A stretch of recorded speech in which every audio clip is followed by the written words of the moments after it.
Configuration. এই বিষয়টা আমরা খুব ইন ডিটেলসে দেখেছিলাম। ফার্স্ট যে চ্যালেঞ্জটা, যে আমাদের role and influence of internet based technologies কিভাবে সাপ্লাই চেইন নেটওয়ার্কের কনফিগারিং এর একটা মেজর চ্যালেঞ্জ, এই বিষয়টা আমরা বিস্তারিত দেখেছি। এবং এটা দেখতে যে আমরা দেখেছি যে ডিসইন্টারমিডিয়েশন তৈরি হয়েছে, এবং সেখানে বিভিন্ন জার্গনস আমরা দেখেছিলাম ইন্টারনেটের এবং ই কমার্স সম্পর্কে বিস্তারিত দেখেছিলাম, এবং ভ্যালু চেইন এবং ভ্যালু নেটটা আমরা বিস্তারিত দেখেছিলাম। এখানে আমরা 4 কি প্লেয়ার্স দেখেছিলাম। 4 কি প্লেয়ার্স হচ্ছে কাস্টমার্স, আপনি হচ্ছে nucleus organisation, that means company, and এখানে কাস্টমার্স আছে, কম্পিটিটরস আছে, সাপ্লায়ার্স আছে, কমপ্লিমেন্টার্স আছে। তো আমাদের কাস্টমার্স, কম্পিটিটরস এবং সাপ্লায়ার্স বুঝতে খুব একটা সমস্যা হয় নাই, কিন্তু এখানে একটা মানে অনেকের একটা জিজ্ঞাসা ছিল কমপ্লিমেন্টার্স নিয়ে। আমি গত ক্লাসে খুব ভালো এক্সপ্লেন করতে পারিনি। তো কমপ্লিমেন্টার্স কারা? এখানে আমরা ভ্যালু নেটে কিভাবে প্রত্যেকটা ডেলিভারেবলস কিভাবে ভ্যালু অ্যাড করে, টেনজিবল এন্ড ইনটেনজিবল অ্যাসেটস আমরা দেখেছিলাম। তো এখানে 4টা বেসিক প্লেয়ার্স, বিজনেস প্লেয়ার্স এর আমরা ইন ডিটেইলস দেখেছিলাম। কমপ্লিমেন্টার্স কারা? Complementers are not the same as competitors or suppliers. They are the organizations that are able to offer a product or service that enhances the final product. তাহলে কমপ্লিমেন্টার হচ্ছে তারাই যারা আপনার অর্গানাইজেশনের প্রোডাক্ট এবং সার্ভিসের একটা পরিপূরক একটা বিষয় তারা একটা কমপ্লিমেন্ট করে। হ্যাঁ, তারা কিভাবে কমপ্লিমেন্ট করে? হ্যাঁ, কিভাবে কমপ্লিমেন্ট করতে পারে? যেমন আপনার একটা আপনি এভিয়েশন ইন্ডাস্ট্রিতে আপনি যদি সেখানে খাবারের ব্যবস্থা থাকে, যে প্লেনে যে খাবারটা দেওয়া হয়, সেটা আপনার বিজনেসের জন্য একটা কমপ্লিমেন্টারি প্রোডাক্ট। হ্যাঁ, এবং এই খাবারের জন্য আপনার বিজনেসটা ভালো হতে পারে। হ্যাঁ, কিংবা এই খাবারের কারণে অনেকে আপনার প্লেনে উঠতে পারে। তো এরকম একটা যে কমপ্লিমেন্টারি একটা প্রোডাক্ট, যে প্রোডাক্টটা কোন একটা অর্গানাইজেশন সাপ্লাই করছে, তো সেটা হচ্ছে কমপ্লিমেন্ট করছে আপনার বিজনেসটাকে, কমপ্লিমেন্ট করছে, সেটা হচ্ছে আপনার কমপ্লিমেন্টারি কমপ্লিমেন্টার্স, তার হচ্ছে কমপ্লিমেন্টার্স। ঠিক আছে, তো এটা হচ্ছে আপনারা হয়তো বলতে পারেন এটা তো সাপ্লায়ারও হতে পারে, কিন্তু সাপ্লায়ার হচ্ছে এদের থেকে একটু ডিফারেন্ট, কারণ আপনার তারা সাপ্লাই দিয়ে যায় যেটা আপনার ইনপুট হিসেবে ব্যবহৃত হয়। আর কমপ্লিমেন্টার যেটা, সেটা হচ্ছে আপনার বিজনেসের সাথে তারা কমপ্লিমেন্ট করছে, তারা ভ্যালু অ্যাড করছে। ঠিক আছে, সাপ্লায়ারও ভ্যালু অ্যাড করছে, কিন্তু কমপ্লিমেন্টার কিন্তু তাই সে একটা আপনার যে প্রোডাক্টটা, যেমন সে ফর এক্সাম্পল এভিয়েশন ইন্ডাস্ট্রিতে আপনার প্রোডাক্টের সাথে সে একটা ভ্যালু অ্যাড করছে পরিপূরক হিসাবে। তো এখানে আমরা এটাকে কমপ্লিমেন্টার বলতে পারি। ঠিক আছে, যেমন একটা যদি ম্যানুফ্যাকচারিং কোম্পানি যে পিসি ম্যানুফ্যাকচার করে, তো পিসি ম্যানুফ্যাকচার করতে যে সে যদি ওই কোম্পানি যদি কোনো সফটওয়্যার দরকার হয়, সে সফটওয়্যার যদি কোনো একটা পার্টি যদি সে সফটওয়্যারটা দিয়ে থাকে, তো পিসি ম্যানুফ্যাকচারিং করতে যে সফটওয়্যারটা লাগছে এটা একটা কমপ্লিমেন্ট করছে। ঠিক আছে, তো এই সফটওয়্যার যে কোম্পানিটা দিচ্ছে তাদেরকে আমরা কমপ্লিমেন্টারি বলতে পারি। ঠিক আছে, তো এই হচ্ছে আমাদের কমপ্লিমেন্টার। তো আমাদের যে 4 বিজনেস প্লেয়ার্স, এই 4 বিজনেস প্লেয়ার্স দেরকে আমাদের চিনতে হবে ভালো মতো, কারা আমাদের কাস্টমার্স, কারা আমাদের সাপ্লায়ার্স, কারা কম্পিটিটরস এন্ড কারা complementors. They work with the, জি প্লিজ কিছু বলবেন please. They work with the focal organizations in order to make the final products more attractive to customers. এখানে আমরা দেখলাম যে কিভাবে তারা কমপ্লিমেন্টারকে আলাদাভাবে চেনা যায়। যে কমপ্লিমেন্টার্স এর চেনার দুইটি উপায় আছে। একটা হচ্ছে a complementer makes customers feel that the product that the focal company produces has more value than if they had not received the product directly from the focal company. তাহলে এখানে আমরা দুইটা এক্সাম্পল দেখলাম। একটা এক্সাম্পল দেখলাম হচ্ছে aviation ইন্ডাস্ট্রিতে যে খাবারটা দেয় যে কোম্পানিটা, সে একটা কমপ্লিমেন্ট করছে ওই কোম্পানিটা। তো সে যদি খাবারটা না দিত, তাহলে মানে আপনার সার্ভিস, এভিয়েশন ইন্ডাস্ট্রির সার্ভিসে একটা ডিফারেন্ট পাওয়া যেত। এই কারণে এটাকে বলা যেতে পারে যে এভিয়েশন ইন্ডাস্ট্রিতে কোনো কোম্পানি যদি খাবারটা সাপ্লাই দেয়, তখন সেটাকে আমরা বলতে পারি সে কোম্পানিটা হচ্ছে কমপ্লিমেন্টার। আবার পিসি ম্যানুফ্যাকচার করে এরকম একটা অর্গানাইজেশনে যদি কেউ সফটওয়্যার দিয়ে থাকে, যদি প্রয়োজনে যদি কোনো সফটওয়্যারের সাপোর্টটা দিয়ে থাকে, সেটা কিন্তু ভ্যালুটা কিন্তু বোঝা যাচ্ছে যে ফোকাল কোম্পানি ওই সফটওয়্যার ছাড়া যে প্রোডাক্টটা কিংবা সার্ভিসটা দিত, সফটওয়্যার ছাড়া ডিফারেন্ট প্রোডাক্ট আর সার্ভিস দিত। এই কারণে যে কোম্পানিটা সফটওয়্যারের সাপোর্টটা দিচ্ছে তাদেরকে আমরা কমপ্লিমেন্টার বলতে পারি। A complementer makes suppliers more willing to provide resources to the focal business organizations. এবং কোন অর্গানাইজেশন যদি এরকম সাপ্লাই দেয়, তাদেরকে কিন্তু একটা মানে কোর একটা সাপ্লায়ার আপনার জন্য, সে হচ্ছে আপনার একটা স্ট্র্যাটেজিক সাপ্লায়ার, এবং সে কিন্তু আপনার অর্গানাইজেশনে বিভিন্ন ভাবে রিসোর্স দিয়ে কিংবা হেল্প মানে সে আরো বেশি সাপোর্ট দিবে, অন্যান্য ক্ষেত্রে আরো বেশি সাপোর্ট দেওয়ার চেষ্টা করবে। এই দুই ভাবে আমরা কমপ্লিমেন্টারদেরকে চিনতে পারি। তো তারা এই রিসোর্স, প্রোডাক্টস আর সার্ভিস দিয়ে থাকে কমপ্লিমেন্টাররা। তো এই হচ্ছে আমাদের কমপ্লিমেন্টারের যে কনফিউশনটা ছিল সেটা আমরা দূর করলাম, যেহেতু গত ক্লাসে আমাদের সময়টা কম ছিল, এর জন্য আমরা তাড়াহুড়া করেছিলাম। তো আমরা নেক্সট যে পার্ট 2 সেটা আমরা একটু দেখব।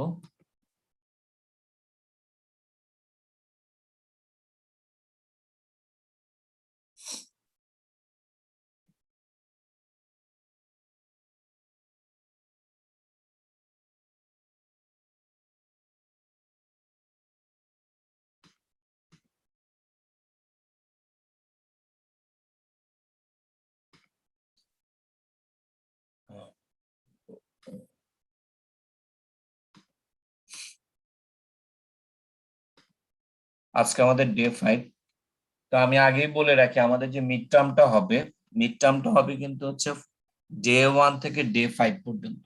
ডে 1 থেকে ডে 5 পর্যন্ত আমাদের যে 5 দিনের যে লেকচার, সে 5 দিনের লেকচারের উপর আমাদের মিড টার্ম এক্সাম হবে। আর মিড টার্ম এক্সামটা হবে আমাদের 20 মার্কসের উপরে, এবং 20 মার্কসের মধ্যে আমাদের 4টা কোশ্চেন থাকবে 5 মার্কস করে।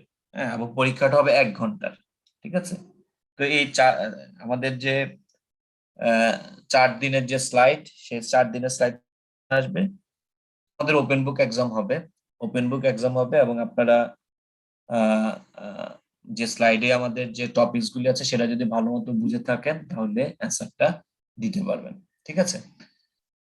তো আমাদের second part 2, configuration of strategic supply chain network, part 2 আমরা আজকে দেখব।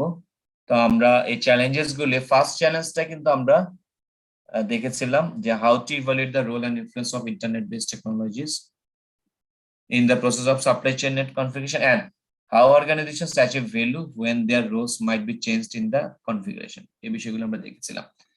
এখন আমরা নেক্সট যে দুইটা topic, how to make a correct decision in a dynamic supply chain network and how this decision making process influence supply chain network configuration, এই দুইটা যে চ্যালেঞ্জ, এই দুইটা চ্যালেঞ্জ সম্পর্কে আমরা একটু বিস্তারিত দেখব। তো আমাদের যে একটা ডাইনামিক সাপ্লাই চেইন নেটওয়ার্কে যে কারেক্ট ডিসিশনটা নেওয়া একটা আসলে খুব চ্যালেঞ্জিং একটা বিষয়। কেন চ্যালেঞ্জিং একটা বিষয়? কারণ আজকে যে ডিসিশনটা আপনি নিবেন, সেই ডিসিশনটা 6 মাস পর কারেক্ট নাও থাকতে পারে।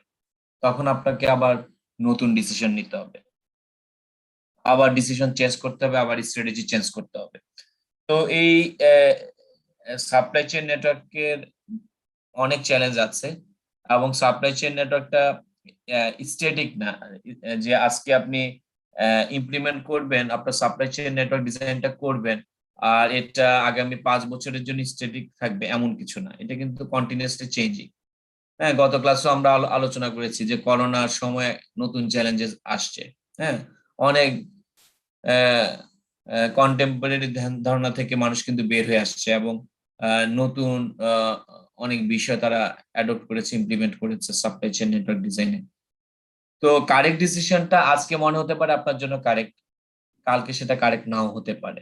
যখন আপনার কাস্টমার্স, সাপ্লায়ার্স, কমপ্লিমেন্টার্স, কম্পিটিটর্স, এই 4টা প্লেয়ার্সও কিন্তু তাদের রোলগুলি কিন্তু ডিফারেন্ট হয়ে যাবে তখন। হ্যাঁ, 4টা যে রোল আমরা দেখলাম, কাস্টমার্স, সাপ্লায়ার্স, কমপ্লিমেন্টার্স অ্যান্ড কম্পিটিটরস। যেমন কমপ্লিমেন্টার্স, আজকে আপনি কমপ্লিমেন্টার্স কাউকে নাই, আপনার কোনো কমপ্লিমেন্টার নাই, বিজনেসের প্রয়োজনে আপনি মনে করতে পারেন যে আপনার কমপ্লিমেন্টারি সংখ্যা বাড়ানো লাগবে।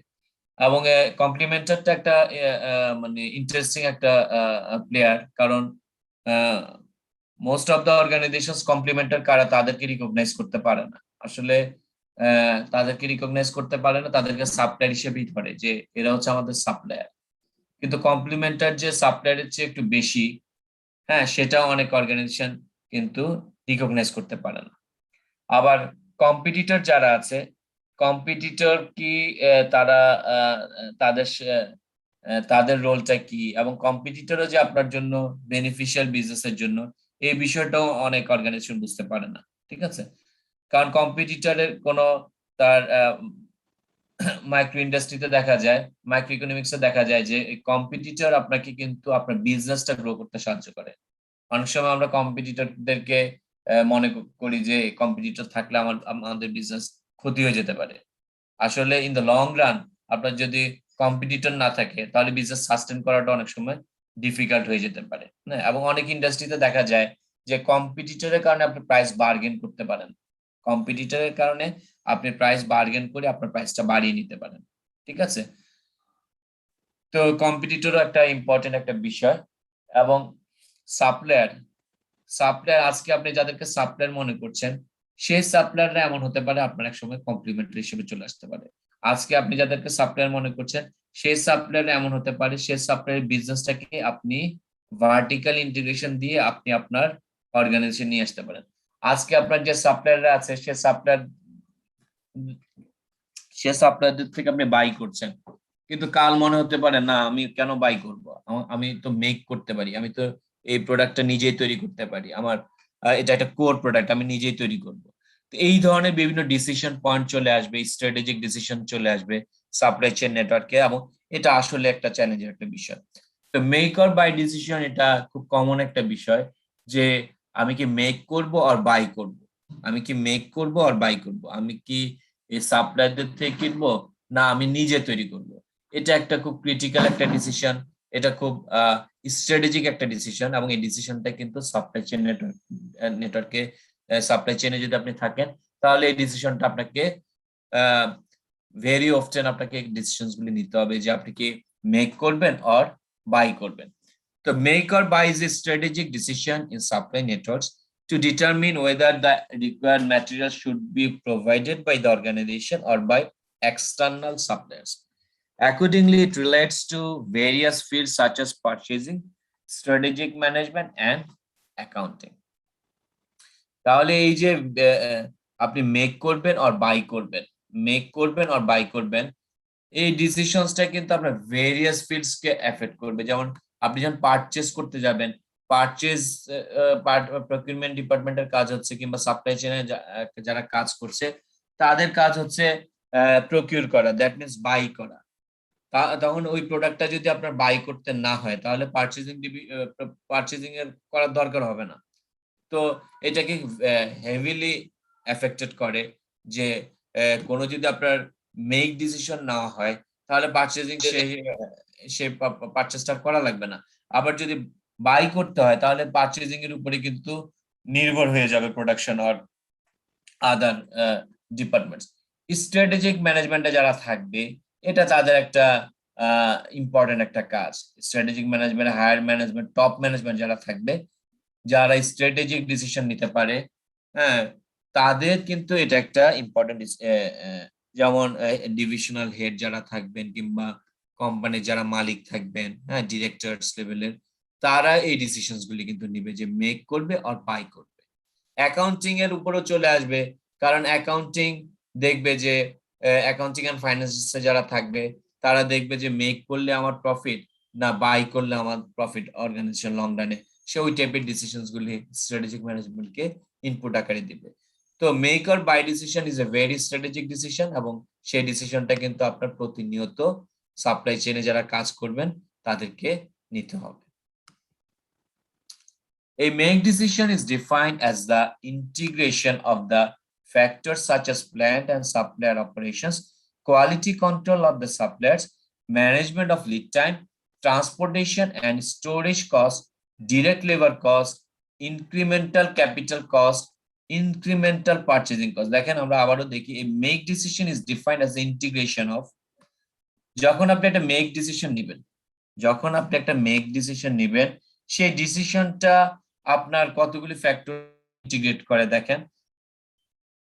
কারণ আপনি যখন মেক ডিসিশনসটা নেবেন, তখন আপনার প্ল্যান্ট এবং সাপ্লায়ারদের অপারেশন করা, আপনি মেক করবেন, মেক করতে গেলে আপনার প্রোডাকশনকে হেভিলি এঙ্গেজ করতে হবে, এবং মেক করতে গেলে আপনাকে এই প্রোডাকশনের ইনপুট হিসেবে অনেক কিছু, ওই প্রোডাক্টটা মেক করতে গেলে যা যা কেনা লাগবে সেটা করতে হবে। তাহলে এটা কিন্তু আপনাকে ইন্টিগ্রেট করতে হবে। কোয়ালিটি কন্ট্রোল করতে হবে। আপনি সাপ্লায়ারদের থেকে যখন কিনতেন, তখন সাপ্লায়ারদের ফিনিশড গুডসটাকে আপনি কোয়ালিটি কন্ট্রোল করলে হয়ে যেত, আপনার ইন্সপেক্ট করলে হয়ে যেত। কিন্তু যখন আপনি মেক করবেন, তখন at different intervals of time আপনাকে কিন্তু কোয়ালিটি কন্ট্রোল করতে হবে, কোয়ালিটি কন্ট্রোল করতে হবে। তাহলে কোয়ালিটি কন্ট্রোল করতে সাপ্লায়ার যখন আপনার গুডস ডেলিভারি করবে, র মেটেরিয়ালস ডেলিভারি করবে, সেটার কোয়ালিটি কন্ট্রোল করতে হবে। আবার যখন আপনি যখন অপারেশনস এর প্রোডাক্টটা তৈরি করবেন, তখন আবার কোয়ালিটি কন্ট্রোল করতে হবে। ম্যানেজমেন্ট অফ লিড টাইম, এটা খুব একটা ইম্পর্টেন্ট বিষয়, যে আপনি মেক করতে কত সময় নিচ্ছেন, আপনার লিড টাইমটা কত, সেই লিড টাইমটাও কিন্তু একটা ইম্পর্টেন্ট বিষয়। আপনি যে মেক ডিসিশন নেবেন, আপনার ম্যানেজমেন্টের কাছে এত সময় আছে কিনা। আপনার যদি এমন অবস্থা হয় যে আপনার খুব দ্রুত লাগবে, তখন মেক করতে গেলে আপনি এত সময় নিতে পারবেন না, তখন কিন্তু আপনি আর মেকে যাবেন না, আপনাকে বাইতে যেতে হবে। তো লিড টাইমটা ভেরি ইম্পর্টেন্ট, যে আপনার যদি লিড টাইম আপনার অর্গানাইজেশন অ্যালাউ করে, এবং আপনি যদি মেকে যে আপনার লিড টাইমও, ইনিশিয়ালি হয়তো লিড টাইমটা বেশি লাগবে, কিন্তু যখন আপনি অপারেশনে যাবেন, তখন আপনি নিজে প্রডিউস করলে এমন হতে পারে যে লিড টাইমটা অনেক কমে যেতে পারে।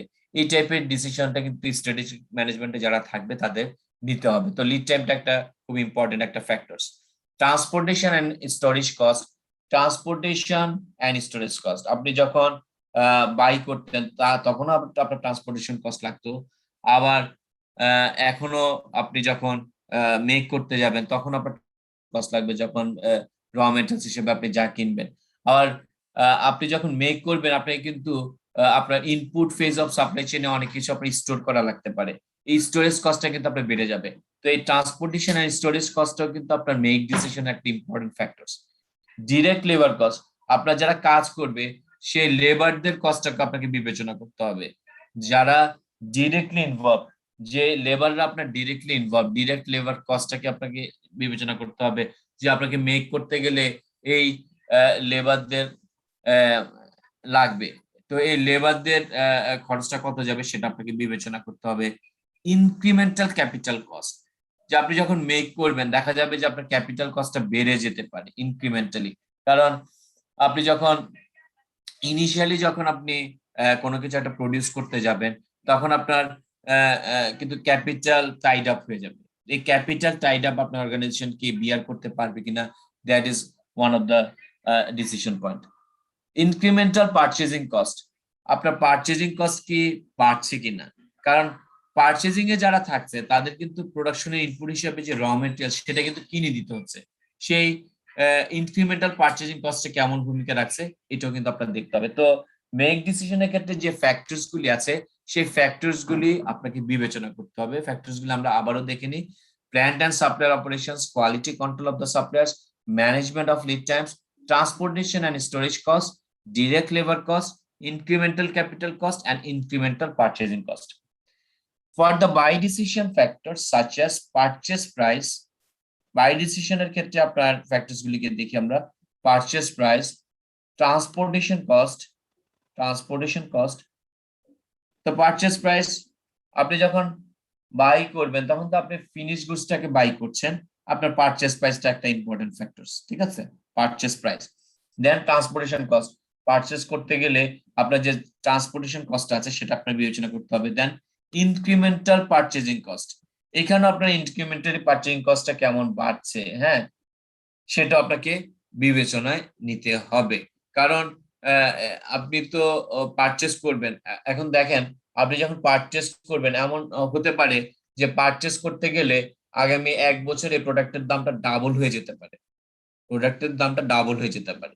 তখন আপনি চিন্তা করলেন, আপনার সাপ্লাই চেইন বড়, আপনি চিন্তা করলেন হোয়াই নট আপনি প্রডিউস করবেন, দ্যাট মিনস মেক করবেন। মেক করতে গেলে তখন আপনার এমন হতে পারে যে আপনার দ্বিগুণ খরচ যাবে না, হয়তো 1.5 গুণ খরচ যাবে। তখন সেরকম আপনার চিন্তা করতে হবে যে পারচেজিং কস্টটা কি আপনার কেমন বাড়ছে, ঠিক আছে?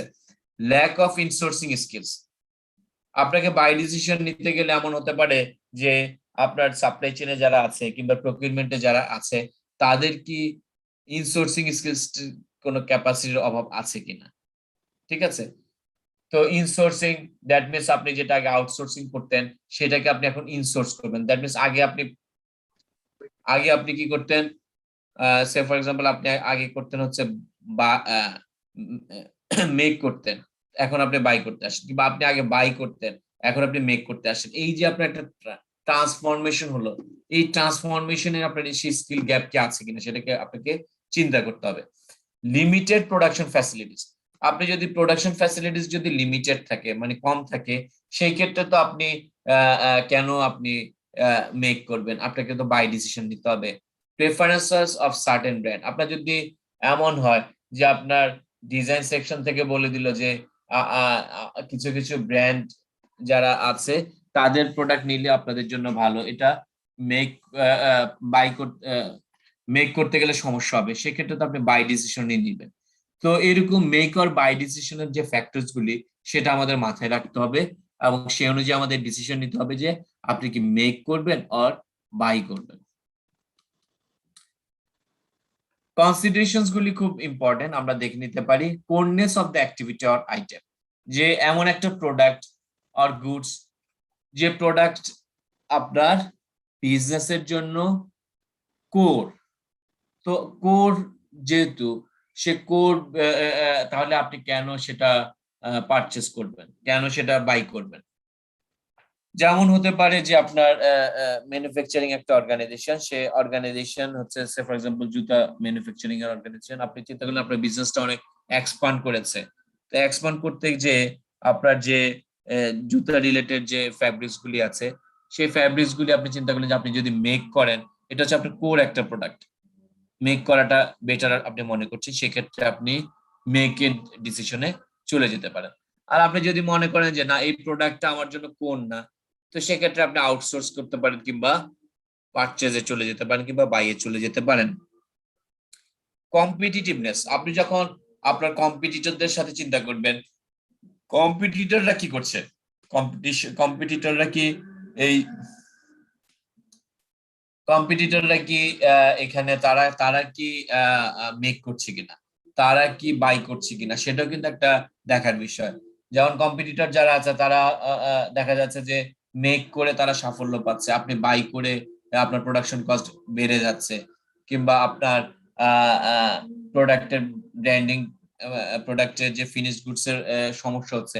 তো এই যে বিষয়গুলি, কম্পিটিশনে টিকে থাকতে হলে আপনাকে অনেক সময় মেকে যেতে হবে, মেক করতে গেলে আপনার ভালো হতে পারে। আবার কম্পিটিশনে দেখা যাচ্ছে যে যারা কম্পিটিটর তারা মেকে যে খুব একটা সুবিধা করতে পারছে না, তাহলে সেক্ষেত্রে পারচেস করলে বেটার কিংবা বাই করলে বেটার। তো এই টাইপের যে ডিসিশন বিষয়গুলি, যে মেক অর বাই ডিসিশন, কম্পিটিটরও কিন্তু একটা এফেক্ট ফেলে যে মেক অর বাই ডিসিশনে। ইন হাউস কম্পিটেন্স আর প্রোডাকশন ক্যাপাবিলিটি, এখন আপনি মেক ডিসিশন নিলেন কিন্তু আপনার সেই প্রোডাকশন ক্যাপাসিটি কিংবা ক্যাপাবিলিটি নাই, কিংবা সেই প্রোডাকশনের কম্পিটেন্স নাই, আপনি ইন হাউসের কম্পিটেন্স নাই, তাহলে সেই ক্ষেত্রে আপনি কেন মেক ডিসিশন করবেন? তাহলে আপনাকে তো বাই ডিসিশনে যেতে হবে। আপনার যদি কম্পিটেন্স না থাকে, আপনার যদি ক্যাপাসিটি আর ক্যাপাবিলিটি না থাকে, তাহলে why will it you take make decision? You need to take buy decisions. Availability of suitable external suppliers, আপনি যদি এক্সটার্নাল সাপ্লায়ার তারা আপনাকে যে সাপ্লাইটা দিচ্ছে ভেরি গুড সাপ্লাই এবং আপনার খুব একটা সমস্যা হচ্ছে না, ভালো সার্ভিস পাচ্ছেন তাদের থেকে, তাহলে কেন আপনি মেক ডিসিশন করবেন? আপনি তো বাই ডিসিশনে যেতে পারেন। তো এটাও কিন্তু একটা কনসিডারেশনস। রিস্ক ইস্যু, এখন আপনি কি মেক করতে গেলে আপনি রিস্কে বেশি পড়বেন না বাই করতে গেলে বেশি রিস্কে পড়বেন? তখন আপনার কিন্তু সেটা আপনাকে গাইড করবে যে আপনি কি মেক করবেন আর বাই করবেন। তাহলে a coreness of the activity, competitiveness, in-house competence and production capability, availability of suitable external suppliers, risk issue, এই বিষয়গুলি কিন্তু আপনাকে ইনফ্লুয়েন্স করবে যে আপনি কোন টাইপের ডিসিশন নিতে পারেন।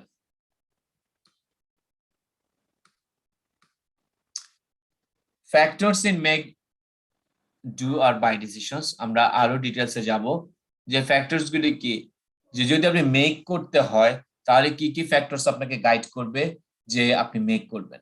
একটা হতে পারে opportunity to extract value from otherwise idol capacity and resources. তাহলে এমন হতে পারে যে আপনার যে ক্যাপাসিটি, আপনার যে রিসোর্স আইডল বসে আছে, তাহলে তাদেরকে আইডল আপনি বসিয়ে রাখবেন কেন? আপনি তাদেরকে যদি কাজে লাগান, তাদেরকে যদি মেকিং এ ইনভলভ করতে পারেন, তাহলে আপনি মেক ডিসিশন নিতে পারেন। Potential for lead time reduction, আপনি যদি মেকে যে আপনার যদি লিড টাইম রিডিউস হয়ে যায়, তাহলে আপনি মেকের ডিসিশন নিতে পারেন। Cost of work is known in advance, cost of work is known in advance. আপনি যদি আগে থেকে জানেন যে আপনাকে কি কি কাজ করতে হবে, আপনার ডিমান্ডটা মোটামুটি সার্টেন, ফুল সার্টেন না হলেও অনেকটাই সার্টেন, সেই ক্ষেত্রে আপনি মেক ডিসিশন নিতে পারেন। Desire to exert direct control over production and or quality, আপনার যদি এরকম কোনো কন্ট্রোল থাকে যে আপনার প্রোডাকশন প্রসেস কিংবা কোয়ালিটি ইস্যুর ক্ষেত্রে আপনি আপনি এফোর্ট দিতে পারবেন, সেই ক্ষেত্রে আপনি মেক ডিসিশন নিতে পারেন। Protection of confidentiality and intellectual property, অনেক ক্ষেত্রে এরকম হয় যে আমি যখন সাপ্লায়ার থেকে কিনবো তখন আমার এই কনফিডেন্সিয়ালিটি অ্যান্ড ইন্টেলেকচুয়াল প্রপার্টিতে একটু সমস্যা হতে পারে, তাহলে আমরা মেক ডিসিশনে চলে যেতে পারি। Less supply risk and supply risk, আপনি মনে করতে পারেন যে আপনার সাপ্লাই করতে গেলে আপনার যে ইনপুট ফেজ অফ সাপ্লাই চেনে যেটা থাকবে আপনার যখন মেক করতে যাবেন, তখন ওই আইটেমগুলির যে সাপ্লাই রিস্ক সেটা কম হতে পারে, সেক্ষেত্রে আপনি চাইলে মেক ডিসিশনে যেতে পারেন। Desire to maintain stable workforce, আপনি যদি মনে করেন যে একটা স্টেবল ওয়ার্কফোর্স আছে, আপনি তাদেরকে কাজে লাগাবেন, হ্যাঁ, আপনার সেই ক্ষেত্রে আপনি মেক ডিসিশনে যেতে পারেন। তো এখানে বেশ কিছু ফ্যাক্টরস আমরা দেখতে পেলাম। এমন হতে পারে যে আপনি এখান থেকে ৩-৪টা ফ্যাক্টরসকে কনসিডার করেও আপনি মেক ডিসিশনে যেতে পারেন, আবার সবগুলি ফ্যাক্টরসকে কনসিডার করেও আপনি মেক ডিসিশনে যেতে পারেন। It's a strategic decision. Factor supporting buying in, তাহলে বাই ডিসিশনের ক্ষেত্রে কি কি ফ্যাক্টরস আছে আমরা একটু দেখতে পারি। Quantities required are too small for economic production, এটা খুব একটা ভালো একটা ফ্যাক্টরস, যে আপনি যদি মেকে যান সেক্ষেত্রে কোয়ান্টিটি এত কম অর্ডার পেয়েছেন যে আপনার কিন্তু ভ্যালু না, আপনার বাল্ক কোয়ান্টিটি না, এখানে হচ্ছে স্মল কোয়ান্টিটি, আপনি কেন মেকে যাবেন, ভুল ডিসিশন কেন নেবেন, কাজে আপনাকে বাই ডিসিশন যেতে হবে এক্ষেত্রে। Avoid cost of specialist machinery and labour, আপনি যদি মনে করেন যে মেকে গেলে আপনার অনেক স্পেশালিস্ট নলেজ লাগবে, মেশিনারিজ অনেক কেনা লাগবে, ভালো ভালো লেবার ফোর্স কেনা লাগবে, আপনার কস্টিং অনেক বাড়িয়ে দিবে, ক্যাপিটাল টাইট হয়ে যাবে বেশি, সেই ক্ষেত্রে আপনি চাইলে বাই ডিসিশন নিতে পারেন। জি, কেউ কিছু বলছিলেন প্লিজ? রিডিউস ইনভেন্টরি কস্ট, আপনার ইনভেন্টরি কস্টটা আপনি কমাতে চাচ্ছেন, তো আপনি যদি ভেন্ডর ম্যানেজ ইনভেন্টরি করেন, হ্যাঁ, কিংবা আপনি অনেকটা জাস্ট ইন টাইম সাপ্লাই চেনে চলে গেলেন, সেক্ষেত্রে কিন্তু আপনার বাই ডিসিশন আপনাকে এখানে সুবিধা দিবে, কারণ আপনি যাবেন আপনি কিন্তু কিছু না কিছু প্রোডাক্ট আপনাকে স্টক করা লাগবে, তো ইনভেন্টরি কস্ট কিন্তু এক্ষেত্রে কমার সম্ভাবনা আছে যখন আপনি বাই অর পারচেজ ডিসিশন নেবেন। Financial risk share with supply chain, আপনি যদি ফিনান্সিয়াল রিস্ক শেয়ার করেন সাপ্লাই চেইনের সাথে, কারণ আপনি দেখেছেন যে মেক ডিসিশন নিতে গেলে আপনার কিন্তু ক্যাপিটাল টাইড আপ হয়ে যাবে, তো ক্যাপিটাল টাইড আপ যদি আপনার অ্যাকাউন্টস কিংবা ফাইন্যান্সের থেকে না চায়, ফাইন্যান্স পিপল যদি না চায়, তাহলে আপনি তো মেক ডিসিশন যেতে পারবে না, আপনাকে বাই ডিসিশন নেওয়া লাগতে পারে। Access to customer contractor specialist research, expertise, technology, parents, designs and so on. এবং এই ক্ষেত্রে কিন্তু আপনার কন্ট্রাক্টরের উপর আপনি রিলাই করবেন। কন্ট্রাক্টরের যারা রিসার্চ করবে, কন্ট্রাক্টর আপনার যদি ইন্ডাস্ট্রিতে সাপ্লায়ার বেসটা এমন থাকে যে ওই পার্টিকুলার প্রোডাক্টের আপনার সাপ্লায়ার বেস ভালো, তাদের নলেজ আপনার কাজে লাগছে, সেই ক্ষেত্রে আপনি চাইলে বাই ডিসিশন নিতে পারেন। অগমেন্টেড প্রোডাকশন ক্যাপাসিটি, আপনি যদি আপনার প্রোডাকশন ক্যাপাসিটি বাড়ান, ঠিক আছে, তো সেই ক্ষেত্রে আপনি এই ক্ষেত্রে প্রোডাকশন ক্যাপাসিটিতে আপনি বাই ডিসিশন নিয়ে আপনি আপনার ওই প্রোডাক্টটা আপনি বাই করলেন, যে প্রোডাকশনের জন্য যেটা ইনপুট হিসেবে লাগবে সেটা বাই করলেন, সেটা আপনি নিজে তৈরি করলেন না, ঠিক আছে, আপনি প্রোডাকশনের দিকে বেশি নজর দিলেন। Desire to maintain stable workforce in periods of rising sales, আপনি যদি মনে করেন যে আপনার সেলস বাড়ছে, সেই ক্ষেত্রে আপনার ওয়ার্কফোর্সটাকে স্টেবল রাখতে চান, আপনি মেক আর গেলেন না, আপনি বাইরে চলে গেলেন। তো আমরা ফ্যাক্টরস গুলি দেখে নিলাম যে মেক অর বাই ডিসিশন কোন কোন ফ্যাক্টরস। তো এটা আবারও বলছি যে এখানে যে সবগুলি ফ্যাক্টরস কনসিডার করে যে আপনি ডিসিশন নেবেন এমন না। ম্যানেজমেন্ট হয়তো 3-4টা ফ্যাক্টর যদি আপনার ইন ফেভারে যায়, সেই ক্ষেত্রেও কিন্তু মেক ডিসিশন নিতে পারে কিংবা বাই ডিসিশন নিতে পারে। এরপরে আমরা চলে যাব কিছু ডেফিনিশনে, যে ডেফিনিশনস গুলি আমাদের কনফিউশন হয় এবং এই টার্মস গুলি আমাদের বইয়ে বিভিন্ন ভাবে আসে এবং আমরা অনেক সময় ডিফারেন্সেসটা বুঝতে পারি না। একদম কমন 4টা definition: service contract, sub contracting, outsourcing and insourcing. হ্যাঁ, এই টার্মস গুলি আমাদের কিন্তু বারবার আসবে এবং আমাদের এই টার্মস গুলিকে ক্লিয়ারলি বুঝতে হবে, ঠিক আছে। তো সার্ভিস কন্ট্রাক্ট কোনটা? সার্ভিস কন্ট্রাক্ট হচ্ছে is a supply contract, provision of a service rather than A tangible product. তাহলে আপনাকে যখন সার্ভিস কন্ট্রাক্ট হবে তখন আপনার সার্ভিসটা হচ্ছে ইম্পর্টেন্ট, আপনি সার্ভিস নেবেন তাদের সাথে, ঠিক আছে। এখন এখানে আপনার হতে পারে যে প্রোডাক্টের সাথে সার্ভিস নিতে পারেন, আবার আলাদা সার্ভিস কন্ট্রাক্ট হতে পারে। তো সার্ভিস কন্ট্রাক্টে মেইন বিষয় হচ্ছে আপনি ওই সার্ভিস প্রোভাইডার থেকে আপনি সার্ভিস নেবেন। সাব কন্ট্রাক্টিং কোনটা? is the use of an outside organization to do work that we cannot do ourselves because of a temporary shortage of resources. তো সাব কন্ট্রাক্টিং আমরা করে থাকি আমরা যদি মনে করি যে আমাদের কোনো কাজে, হ্যাঁ, যে আমরা নিজেরা পারছি না, একটা টেম্পোরারি সলিউশন তাদেরকে দিয়ে করে নিচ্ছে, এটা কিন্তু কোনো পার্মানেন্ট সলিউশন না। এটা খুব একটা ইম্পর্টেন্ট টার্মস আমাদের দেখতে হবে, সেটা হচ্ছে টেম্পোরারি শর্টেজ অফ রিসোর্সেস। আপনি কাজটা করতে পারতেন কিন্তু আপনার এই রিসোর্সের কোনো ঘাটতি আছে, তো আপনার সেই এক্সপার্টিসটা আছে কিন্তু ওই রিসোর্সের ঘাটতি থাকার কারণে আপনি কোনো একটা পার্টির কাছে যাচ্ছেন, সেই পার্টি আপনাদের করিয়ে দিচ্ছে কাজটা। যেমন আপনি ধরেন কনস্ট্রাকশন ইন্ডাস্ট্রিতে আছেন, কনস্ট্রাকশন ইন্ডাস্ট্রিতে কোনো একটা পার্টি মানে আপনার কাজের ভলিউম অনেক বেশি, তো সেই ক্ষেত্রে আপনি হয়তো কাউকে দিয়ে কাজটা করিয়ে নিচ্ছেন। আপনার এক্সপার্টিস আছে, আপনার রিসোর্সের ঘাটতি আছে, তো সেই ক্ষেত্রে ওই একটা পার্টিকুলার কাজ আপনি কোন একজন সাব কন্ট্রাক্টরকে দিয়ে করিয়ে নিচ্ছেন।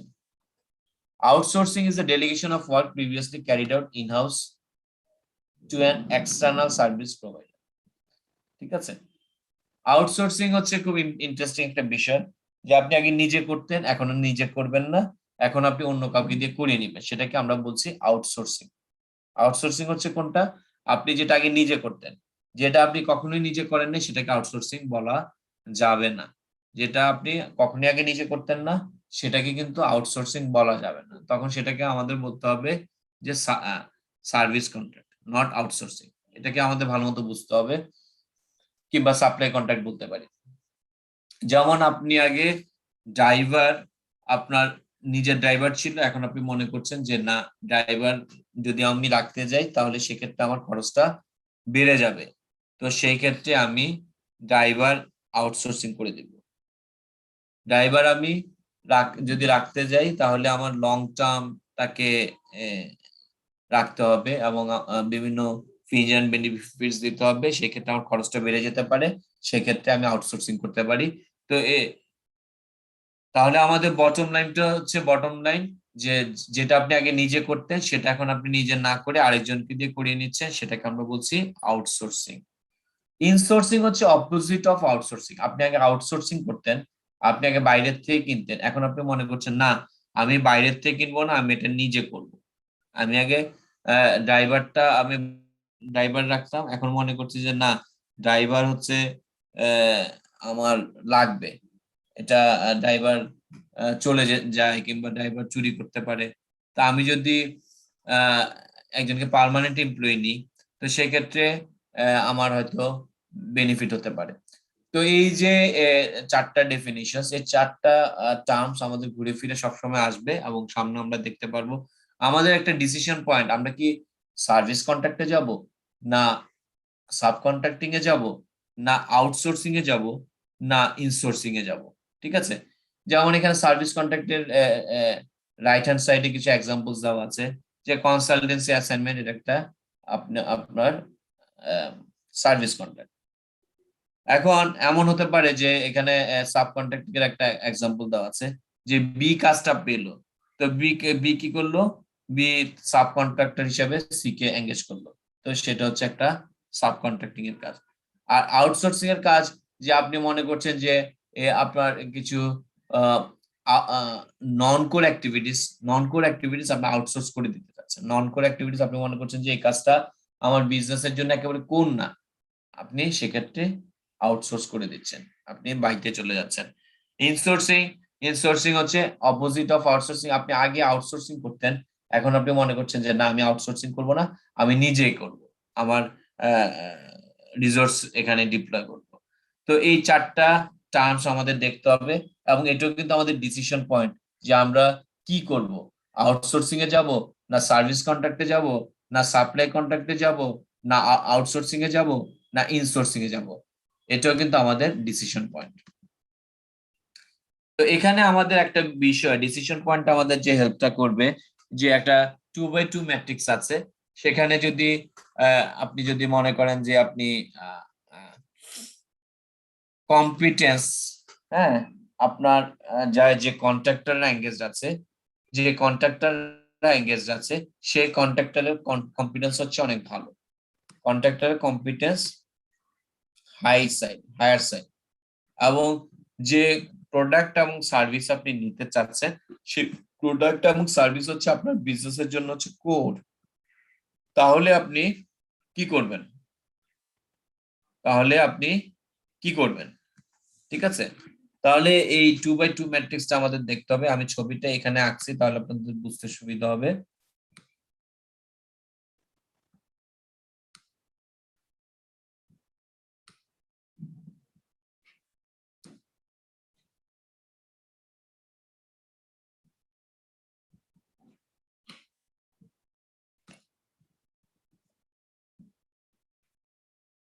আচ্ছা, এদিকে আমরা ধরি ধরেন কম্পিটেন্স, কম্পিটেন্স সিওএম লিখলাম, দ্যাট মিন্স কম্পিটেন্স। আর এদিকে লিখলাম আপনার বিজনেসের জন্য কোনটা কোর, সিও আর ই লিখলাম পুরোটাই, যাতে বুঝতে সুবিধা হয়।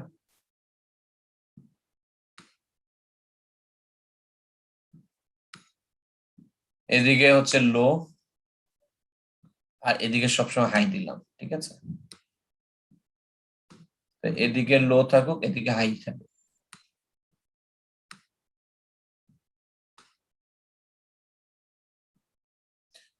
তো দুই সাইডে যদি এদিকে হাই হবে। ঠিক আছে, তাহলে আপনার যে কন্ট্রাক্টরের কম্পিটেন্স, এটা হচ্ছে দুইটা কিন্তু কন্ট্রাক্টরের রেসপেক্টে চিন্তা করা, কন্ট্রাক্টরের রেসপেক্টে চিন্তা করা, competence of contractor.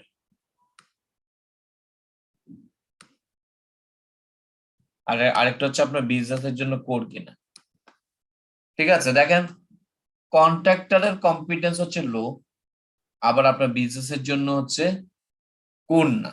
Low means হচ্ছে কোর না, তাহলে সেটাকে আপনার কি বলবেন, সেটাকে আপনি বলবেন যে আপনি দেখেন আপনার কন্ট্রাক্টরের কম্পিটেন্স হচ্ছে লো, কন্ট্রাক্টরের কম্পিটেন্স হচ্ছে লো, আর আপনার বিজনেসের জন্য কোর না, কিংবা আপনি সেটা বলতে পারেন হচ্ছে নন কোর অ্যাক্টিভিটিস, তখন সেক্ষেত্রে আপনি একদম কন্ট্রাক্টিং এ আপনি চলে যাবেন, সাপ্লায়ারকে এঙ্গেজ করবেন। ঠিক আছে,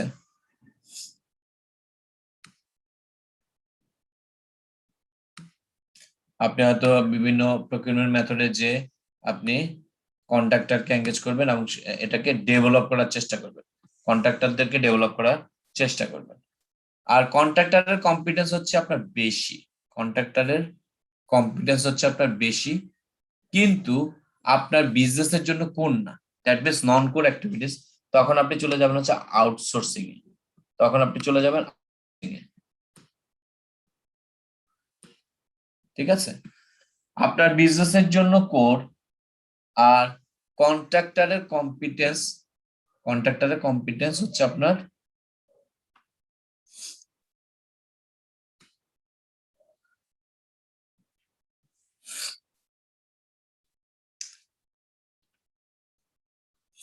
দেখেন আপনার বিজনেসের জন্য হচ্ছে কোর, দ্যাট মিনস হচ্ছে কোর, আর কন্ট্রাক্টরের কম্পিটেন্স হচ্ছে কম, তখন আপনি চিন্তা করলেন যে আপনি ইন হাউসে করবেন, নিজে করবেন।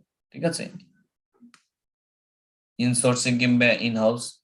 ঠিক আছে, আর আপনি মনে করলেন যে কন্ট্রাক্টরের কম্পিটেন্সও ভালো আছে, আপনার বিজনেসের জন্য কোর, তখন সেক্ষেত্রে আপনি তার সাথে কোলাবোরেশন আর পার্টনারশিপ টাইপ অফ রিলেশনশিপে চলে যাবেন।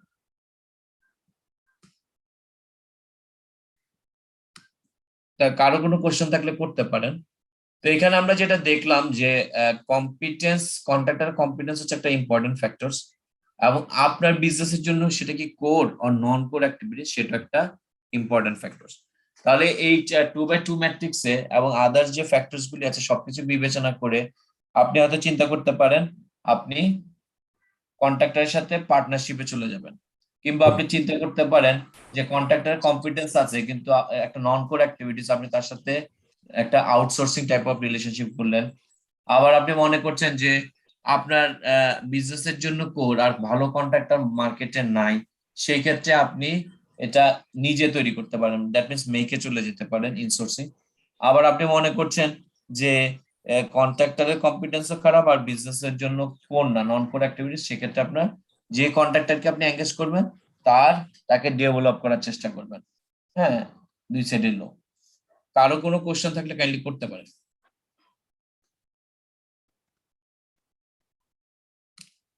কারো কোনো কোশ্চেন আছে প্লিজ?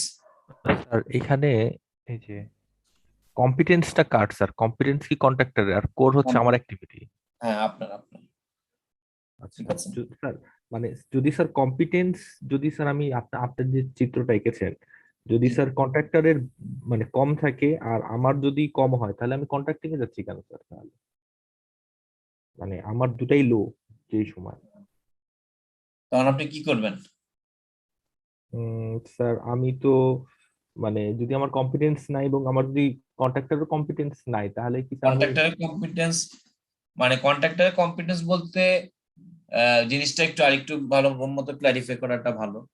কন্ট্রাক্টরের কম্পিটেন্স বলতে আউটসোর্সিং টাইপ অফ রিলেশনশিপটার কিন্তু হচ্ছে মানে দুইটি স্পেকট্রাম আছে, টু স্পেকট্রাম। একটা হচ্ছে adversarial, adversarial type of relationship, পুরাটা লিখতে গেলে অনেক সময় লাগে। হ্যাঁ, অ্যাডভার্সেরিয়াল হচ্ছে আপনার রিলেশনশিপটা হচ্ছে খুবই খারাপ। আরেকটা হচ্ছে collaborative type of relationship, that means partnership type of relationship, যেটা আমরা এখানে দেখলাম কোলাবোরেশন। ঠিক আছে, স্যার? তো এখানে দেখেন একটা মিডল পয়েন্টও আছে এখানে, অনেকগুলি রিলেশনশিপ আপনারা দেখবেন। হ্যাঁ স্যার আছে স্যার, আর্মস লেন্থ, তারপরে হ্যাঁ, আর্মস ট্রানজেনশিয়াল, লেন্থ। ট্রানজেনশিয়াল হ্যাঁ, আর্মস লেন্থ, এগুলো আছে স্যার। হ্যাঁ জি, ঠিক আছে। তো আউটসোর্সিং এর যেটা, আউটসোর্সিংটা কিন্তু এখানে আসে। জি ঠিক স্যার, আছে, right. 6 number type of 6 type of relationship আউটসোর্সিংটা আসে। তার এগুলো তো মানে স্যার, আউটসোর্সিং এর যেটা হয়, আউটসোর্সিং যখন আপনি করবেন, আউটসোর্সিং কিন্তু সাপ্লায়ারদের উপর আপনি রিলাই করছেন। হ্যাঁ, আমাদের দেশে যে আউটসোর্সিংটা করা হয় আমরা ওরকম আমরা সেটাকে কন্ট্রাক্টে বলি, কিন্তু বাইরের দেশে কিন্তু আউটসোর্সিং যে রিলেশনশিপটা হয় সেটাকে সাপ্লায়ারের কম্পিটেন্স ভালো দেখে সে আউটসোর্সিং এ যাচ্ছে, ঠিক আছে। আর এখানে যেটা হচ্ছে যে কন্ট্রাক্টিং, এখন আপনার কম্পিটেন্স হচ্ছে সাপ্লায়ারের কম, তার মানে আপনি কি মনে করছেন? তার মানে আপনি যে সাপ্লায়ারদের, মানে আপনার সাপ্লায়ার বেজে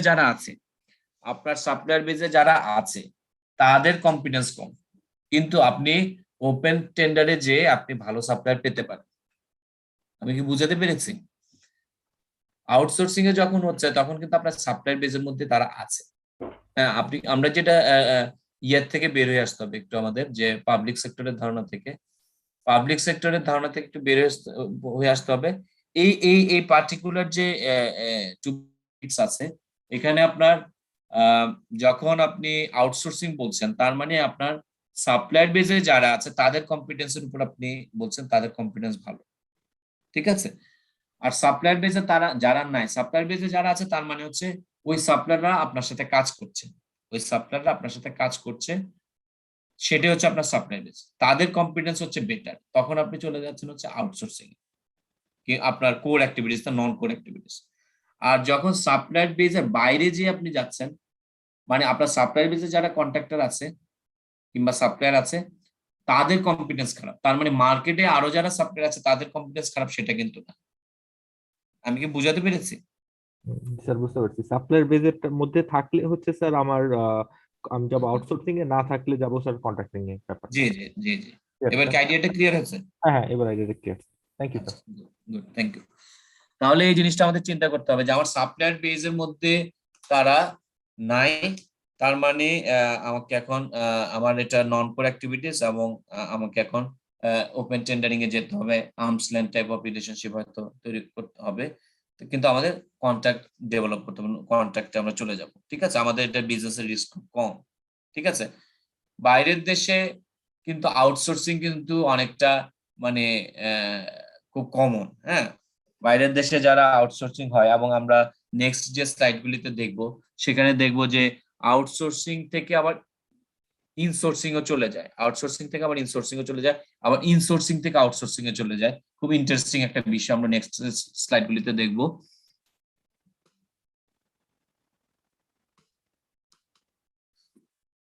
The nature of outsourcing. Outsourcing is the ultimate expression of a buyer's attitude to a supplier as an extension of in-house resources. এখানে কিন্তু দেখেন আমাদের মানে আমাদের দেশের যে কনসেপ্ট, সেই কনসেপ্ট থেকে কিন্তু একটু ডিফারেন্ট। কারণ আমরা যখন আউটসোর্সিং এ যাই তখন আমরা নর্মালি, বিশেষ করে পাবলিক সেক্টরে যেটা মনে করে যে আউটসোর্সিং মানে হচ্ছে আমার কিছু কিছু বিষয় আমরা আউটসোর্সিং করি নর্মালি, যেমন ড্রাইভার, ক্লিনার, হ্যাঁ, ক্যাটারিং সার্ভিস, এগুলো আমরা আউটসোর্সিং করি, ঠিক আছে। নর্মালি এটি আমাদের ধারণা যে, কিন্তু বাইরের দেশে যেটা মনে করে যে আপনার যে ইনহাউস রিসোর্সের সাথে একটা এক্সটেনশন হলো, যখন আপনি একটা আউটসোর্সিং আপনি যাবেন তখন আপনি একটা এক্সটেনশন হলো আপনার ইনহাউস রিসোর্সের সাথে, সেটা হচ্ছে আউটসোর্সিং। আমি একটা খুব রিলেভেন্ট একটা এক্সাম্পল দিব, তাতে আপনাদের বুঝতে সুবিধা হবে। আমাদের দেশেও আমি আগে ঢাকা ইলেকট্রিক সাপ্লাই কোম্পানি লিমিটেডে ছিলাম, ডেস্কোতে ছিলাম। সেখানে যে ডেস্কো মূলত হচ্ছে ডিস্ট্রিবিউশন কোম্পানি, এবং এই ডিস্ট্রিবিউশন কোম্পানি আপনার কি করে, কনজিউমার এন্ডে আপনার বিদ্যুৎটা দিয়ে থাকে, এবং পার ইউনিট বেসিসে আপনার ইউনিট ভিত্তিক আপনার রেটে সে ইনকাম করে থাকে, হ্যাঁ, কনজিউমার এন্ডে যায়। সেখানে আমাদের মতন যারা আছেন বাসা বাড়িতে, তারা কনজিউমার, ফ্যাক্টরি কনজিউমার হতে পারে, ঠিক আছে, ইন্ডাস্ট্রি কনজিউমার হতে পারে। তো দেখা যায় যে তাদের যে ডিস্ট্রিবিউশন লাইনে যে বিল রিডিং, বিল সার্ভিং, এই টাইপের কাজগুলি খুব কমন একটা কাজ। যে মিটার রিডার, বিল সার্ভার, এটা একটা কমন কাজ, এটা একটা কমার্শিয়াল অপারেশনের একটা কাজ, যে মিটার রিডিং করা, বিল সার্ভিং করা। আবার আরেকটা কাজ আছে যে যে ডিস্ট্রিবিউশন যে নেটওয়ার্ক আছে সেখানে আপনার রেগুলার মেইনটেনেন্স করা লাগে। আমাদের বাসা বাড়ির সাথে দেখবেন যে বিভিন্ন পোল আছে, সেখানে বিভিন্ন তার আছে, সেখানে তাদের কিন্তু একটা টিম থাকে যে টিমটা সবসময় মেইনটেনেন্স এর কাজটা করে। আবার আরেকটা কাজ আছে যে বিভিন্ন সাব স্টেশন আছে, সে সাব স্টেশনে বিভিন্ন মেইনটেনেন্সের কাজ করা হয়, সাবস্টেশন মেইনটেনেন্স। তো এই সাবস্টেশন মেইনটেনেন্স কিংবা ডিস্ট্রিবিউশন মেইনটেনেন্স, হ্যাঁ, কিংবা আপনার এই যে মিটার রিডার, বিল সার্ভার, এগুলি হচ্ছে খুব কমন কাজ। তা এটা যখন ডেস্কো তো আগে ছিল না, ডেস্কোর আগে ছিল ডেসা। তো ডেসার আগে ছিল পিডিবি। পিডিবি এই কাজটা করতো। তো পিডিবি দেখলো যে ডিস্ট্রিবিউশনের যে কাজটা, বিশেষ করে ঢাকাতে এই কাজটা যেহেতু ঢাকার কাস্টমাররা একটু সেন্সিটিভ, তারা একটা অথরিটি তৈরি করলো, সেটা হচ্ছে Dhaka electric supply authority, that means DESA. তো ডেসা যখন ছিল, ডেসার বিরুদ্ধে কিছু মানে কনজিউমাররা হ্যাপি ছিল না। কনজিউমাররা হ্যাপি না থাকার কারণে তখন ডেসা বাদ দিয়ে তখন আসলো হচ্ছে, ডেসা বাদ দিয়ে না, ডেসা ছিল, ডেসার সাথে একটা পাইলট বেসিসে একটা প্রতিষ্ঠান দাঁড় করালো, সেটা হচ্ছে ডেসকো। তো এই ডেসকো কি করলো, ডেসকো হচ্ছে একটা কোম্পানি তৈরি করলো। ডেসা হচ্ছে একটা কর্পোরেশন, আর ডেসকো হচ্ছে একটা কোম্পানি, যেটা হচ্ছে একটা ডিস্ট্রিবিউশন কোম্পানি। এই ডিস্ট্রিবিউশন কোম্পানি আপনার কনজিউমার এন্ডে আপনার বিদ্যুৎটা প্রদান করতে, এবং তার বিনিময়ে একটা রেটের ভিত্তিতে তারা পেমেন্ট নিত, এখনো নিচ্ছে। তো এই ডেসকো তারা একটু, যেহেতু প্রাইভেট সেক্টর, মানে প্রাইভেট সেক্টর মিনস হচ্ছে একটা পাবলিক কোম্পানি, তো তারা চিন্তা করলো তাদের প্রসেসে কিছু চেঞ্জেস আনার দরকার। তো তারা কি করলো, তাদের যে মিটার রিডিং, বিল সার্ভিং, কিংবা এই যে আপনার সাবস্টেশন মেইনটেনেন্স কিংবা ডিস্ট্রিবিউশন মেইনটেনেন্স, এই কাজগুলি কিন্তু তাদের এমপ্লয়ি করতো। কিন্তু তারা দেখলো যে ডেসাতে এই এমপ্লয়ি যারা আছে, এই এমপ্লয়িরা কিন্তু হচ্ছে বেশিরভাগ এমপ্লয়ি ছিল করাপ্টেড ছিল, এবং তারা কোনো কথা শুনতো না, কারণ তারা মনে করতো যে এটা তো হচ্ছে পার্মানেন্ট একটা চাকরি, তাদের চাকরি যাবে না। ঠিক আছে। এবং ডেসার যে খারাপ পারফর্ম করছিল কিংবা পিডিবি, এটার মেইন কারণ হচ্ছে মিটার রিডার, বিল সার্ভার, তারপর হচ্ছে ডিস্ট্রিবিউশন লাইন মেইনটেনেন্সে যারা আছে তারা, এবং সাবস্টেশন মেইনটেনেন্সে যারা আছে তারা হচ্ছে মূলত দ্বিতীয় এবং তৃতীয় গ্রেডের কর্মচারী। হ্যাঁ, মানে একটু কোর এমপ্লয়িজ না, হ্যাঁ, ম্যানেজমেন্ট লেভেলের এমপ্লয়ি না, একটু নিচের লেভেলের। তো তারা মনে করলো এই কাজগুলি যদি আমরা আউটসোর্সিং করি, মানে আমরা আগে নিজেরা করতাম এই কাজটা, ডেসকো মনে করলো যে আমরা আগে নিজেরা করতাম এই কাজটা, আমরা এখন আউটসোর্সিং এ দিয়ে দেবো। আমাদের এই মিটার রিডিং, বিল সার্ভিং, কিংবা লাইন মেইনটেনেন্স, কিংবা সাবস্টেশন মেইনটেনেন্স, এই কাজগুলি আমাদের কারা করবে, আমাদের সাপ্লায়াররা করবে, কিংবা সার্ভিস প্রোভাইডাররা করবে। তো সার্ভিস প্রোভাইডাররা এটা একটা আউটসোর্সিং করে দিল, এবং দেখা গেল যে ডেসকোর দেখা গেল যে বর্তমানে আমি বলবো যে 3000-এর মতো এমপ্লয়ি আছে, তারা হচ্ছে আউটসোর্সিং। অলমোস্ট 3000 এমপ্লয়ি, ডেসকোর বর্তমানে 3000 এমপ্লয়িজ, তারা হচ্ছে আউটসোর্সিং এই কাজগুলি করে। এই 3000 এমপ্লয়ি যদি ইন হাউস থাকতো, এই এই তিনটা কাজে করে মূলত তারা, যে commercial support service, line and equipment maintenance, and substation maintenance, এই তিনটা কাজ ডেসকোর যে এরিয়াটা আছে বর্তমানে প্রায় 3000-এর মতন এমপ্লয়ি এই কাজগুলি করে। এবং পরবর্তীতে ডেসকো যেহেতু সাফল্য পেল, পরবর্তীতে ডেসা আবার ডিপিডিসি হয়ে গেল, ডিপিডিসি। তারাও আবার ডেসকোর যে বেনিফিটটা তারা নিয়ে তারা কি করলো, এই কাজগুলি তারা ইন হাউসে করতে আগে নিজেরা করতো, এখন তারা আউটসোর্সিং এ চলে গেল। এখন কি হলো, এর ফলে দেখা গেল তাদের এখন নিজের যদি এমপ্লয়ি থাকতো, পার্মানেন্ট এমপ্লয়ি থাকতো, সেক্ষেত্রে তাদের পারফরমেন্স খারাপ হলে তারা বাদ দিতে পারতো না। তাদের পারফরমেন্স, তারা যদি করাপশনে জড়িত থাকতো, তাহলে সবার বিরুদ্ধে তো অ্যাকশন নিতে পারবে না, তখন অর্গানাইজেশন জিম্মি হয়ে যায় তাদের কাছে। তো এখন আউটসোর্সিং এ যখন চলে গেছে, আউটসোর্সিং এ চলে যাওয়াতে যেটা হয়েছে, আউটসোর্সিং এ চলে যাওয়ায় তাদেরকে হায়ার অ্যান্ড ফায়ার করতে পারছে, তাদের বিরুদ্ধে যদি কোনো কমপ্লেন আসে, তখন সেই এমপ্লয়িকে বাদ দিয়ে দেওয়া যাচ্ছে। তারা যদি পারফরমেন্স ভালো করে, কিছু ইনসেনটিভস এর ব্যবস্থা রাখছে। তো এইভাবে কিন্তু ডেসকো মানে ডেসা আমলের চেয়ে অনেক ভালো পারফর্ম করেছে। এখন আবার ডিপিডিসিও ভালো পারফর্ম করছে এই এই আউটসোর্সিং এ যে। তো আমরা যেটা দেখছি যে an extension of in-house resources, যে আপনার যে in-house resources সেটা এখন এক্সটেনশন হয়ে গেল, মানে আপনার যারা সাবকন্ট্রাক্টর ফার্ম আছে তারা কিন্তু এখন আপনার নিজের। এবং দেখবেন যে যারা মিটার রিডার, বিল সার্ভার, যারা আপনার লাইন এন্ড ইকুইপমেন্ট মেইনটেনেন্স এর, তাদের যে পোশাকটা সেখানেও কিন্তু ডেস্কো ডিপিডিসি পোশাক পরে তারা আসে। আবার তাদের যে অনেক সময় পরিচয় দিল, তারা বলে যে আমরা ডেস্কোতে কাজ করি। হ্যাঁ, তারা কিন্তু ডেস্কোর এমপ্লয়ি না, তারা হচ্ছে কন্ট্রাক্টরের এমপ্লয়ি, কিন্তু তারা স্বাচ্ছন্দ্য বোধ করে যে তারা ডেস্কো কিংবা ডিপিডিসির এমপ্লয়ি। এবং এখন আরো কিছু ডিস্ট্রিবিউশন কোম্পানি হয়ে সে নেস্কো, তারাও কিন্তু একই প্রসিডিউরে চলে গেছে যে এই যে এক্সটেনশন অফ ইনহাউস রিসোর্সেস, মানে আগে নিজেরা করতো, এখন নিজেরা না করে ওই কাজটা একজন কন্ট্রাক্টর কিংবা সার্ভিস প্রোভাইডার দিয়ে করিয়ে নিচ্ছে। এবং তারা হচ্ছে তাদের একটা নন কোর অ্যাক্টিভিটিস, মানে তারা মনে করছে যে এই যে মিটার রিডার, বিল সার্ভার কিংবা এই মেইনটেনেন্সের যে কাজগুলি, এটা আমাদের কোর অ্যাক্টিভিটিস না, এটা আমরা আউটসোর্স করতে পারি। তো সেই ক্ষেত্রে তারা ওইটা মনে করেই কিন্তু outsourcing A. In many cases, the same personnel carry out the outsourced task only instead of being employed by the buyer, they work for the contractor. Very interesting.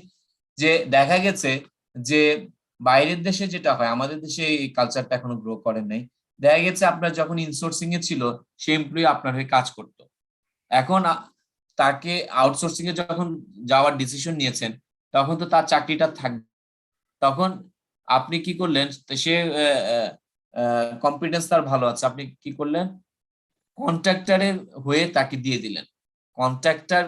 কন্ট্রাক্টরের মানে আউটসোর্সিং কন্ট্রাক্ট যার সাথে করবেন, তার এমপ্লয়ি হিসেবেও আপনার হয়ে সে আগে কাজ করতো, এখন আউটসোর্সিং যে ফার্ম তার সাথে সে কাজ করবে। সেম পার্সনের আগে ইন হাউসে ছিল, এখন কিন্তু সে এক্সটার্নাল এমপ্লয়ি হয়ে গেল, সে আউটসোর্সিং সার্ভিস প্রোভাইডার তার কাছে যেয়ে কাজ করছে। Outsourcing has been used in respect of many different functions. For example, outsourcing cleaning or catering service, developing information system, outsourcing accounting and tax planning. তাহলে আমি যখন আউটসোর্সিং এ যাব, আমাদের একটা মেইন ডিসিশন পয়েন্ট হচ্ছে আমার সেটা হতে হবে non core activities. Core activities can not be outsourced. Core activities can not be outsourced. Core activities can not be outsourced. এটা আমাদের মাথায় ঢুকিয়ে রাখতে হবে, কারণ কোর অ্যাক্টিভিটিস যখন আপনি আউটসোর্সিং এ যাবেন, তখন আপনার বিজনেস কিন্তু বিপদে পড়ে যাবে। বিজনেস বিপদে পড়ে যাবে। অনেক সময় দেখা যায় যে ম্যানুফ্যাকচারিং অর্গানাইজেশন তাদের যে অনেক প্রোডাক্ট আছে সেটা আউটসোর্সিং এ দিয়ে দিয়েছে, এবং সেই ক্ষেত্রে সে কোর প্রোডাক্টগুলিকে, কোর অ্যাক্টিভিটিস গুলিকে আউটসোর্সিং এ চলে যাওয়াতে সে তার বিজনেসটা আলটিমেটলি লং রানে সারেন্ডার করলো, কারণ সে কিন্তু বিজনেসে, যেমন আমরা আজ থেকে যদি দেখি 20 বছর আগে দেখেন বাটার জুতা কিন্তু খুব ভালো ছিল, এবং বাটার জুতাই মানুষ কিনতো, এখনো কিনে বাটার জুতা সবাই। কিন্তু বর্তমানে বাটা তাদের ম্যানুফ্যাকচারিং কিছু অ্যাক্টিভিটিস তারা আউটসোর্সিং এ দিয়ে দিয়েছে, এবং দেখা গেছে যে সেই কোয়ালিটি কিন্তু ড্রপ করেছে। বাটার কোয়ালিটি কিন্তু ড্রপ করেছে, কারণ তারা এখন নিজে তৈরি না করে তারা সেটা আউটসোর্সিং যারা ম্যানুফ্যাকচারার তাদের দিয়ে করিয়ে নিচ্ছে। তো দেখা যাচ্ছে যে কোয়ালিটি আগের মতন নাই। একটা কমপ্লেন পাওয়া যায় যে বাটার কোয়ালিটি আগের মতন নাই। কেন নাই? কারণ তারা কোর অ্যাক্টিভিটিস আউটসোর্সিং এ চলে গেছে। এখন এটা কিন্তু একটা রিস্কি ডিসিশন। যখন আপনি কোর অ্যাক্টিভিটিস আউটসোর্সিং এ চলে যাবেন, সেটা কিন্তু একটা রিস্কি ডিসিশন হয়ে যাবে। তো আমরা কিছু এক্সাম্পলস এখানে দেখলাম যে catering service, developing information system, IT সেক্টরে অনেক কিছু আউটসোর্সিং হয়ে গেছে, অ্যাকাউন্টিং এবং ট্যাক্স প্ল্যানিং ট্যাক্সের অনেক কিছু এখন আউটসোর্সিং মাধ্যমে চলে গেছে। যেটা আপনি আগে নিজে করতেন, এখন আপনি নিজে করছেন না, হ্যাঁ, আপনি আউটসোর্সিং করছেন।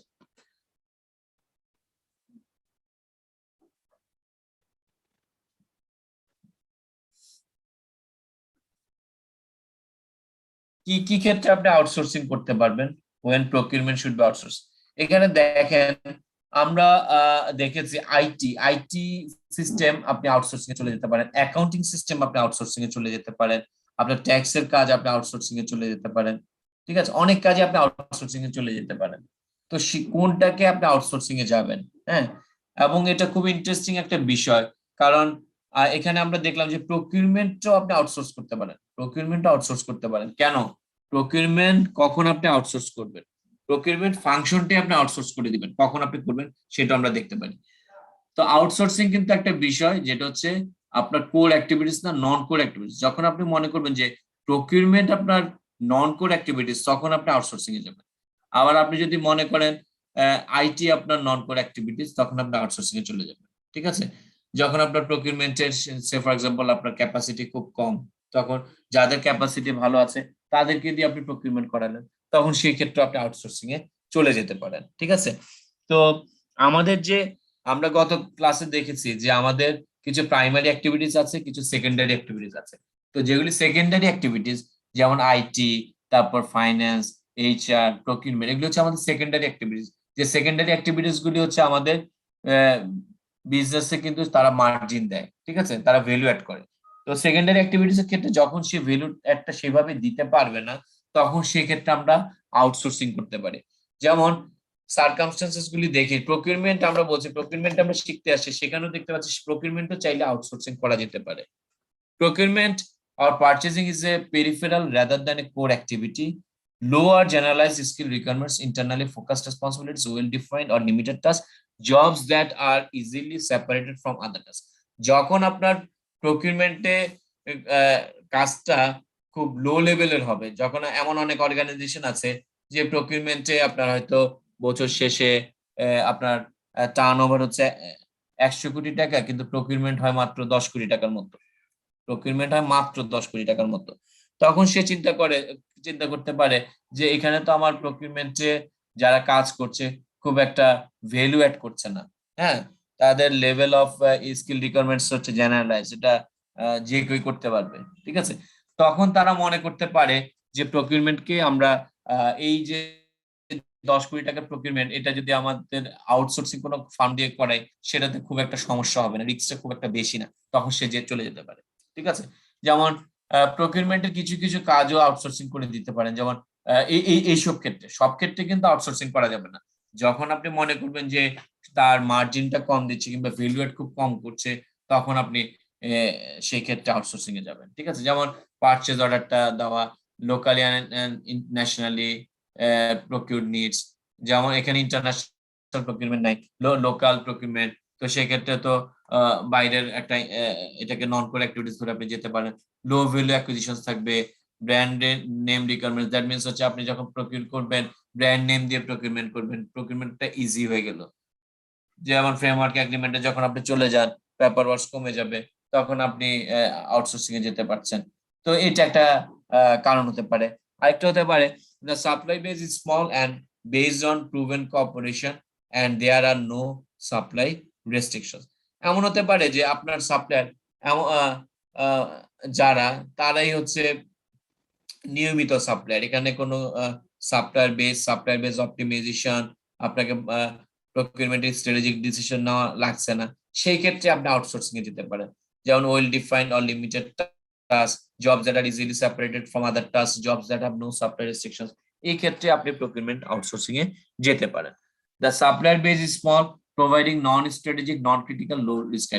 আপনার প্রকিউরমেন্ট টিম যদি এমন হয় শুধু রুটিন টাইপের, ট্রানজিট ম্যাট্রিক্স এর শুধু রুটিন আইটেমস প্রকিউর করেন, যেমন স্টেশনারিজ আইটেম, জেনারেলাইজ কিছু প্রকিউরমেন্ট করে, কম্পিউটার, টেবিল চেয়ার, এছাড়া আর কোনো প্রকিউরমেন্ট করে না, তখন আপনার ফর এক্সাম্পল আপনার একটা ইউনিভার্সিটি, তারা শুধুমাত্র টেবিল চেয়ার আর কম্পিউটার প্রকিউর করে আর খাতা, এর বেশি কিছু প্রকিউরমেন্ট করে না, তখন সে যদি মনে করে যেটা আমার রেগুলার প্রকিউরমেন্ট খুব একটা কঠিন কিছু না, তখন সেটা আউটসোর্সিং এ চলে যেতে পারে। Outsource purchase to specialist purchasing and software organisations or to buying consortia, কিংবা 3-4টা অর্গানাইজেশন মিলে একটা বাইং কনসোর্টিয়া করে প্রকিউরমেন্টটা করতে পারে।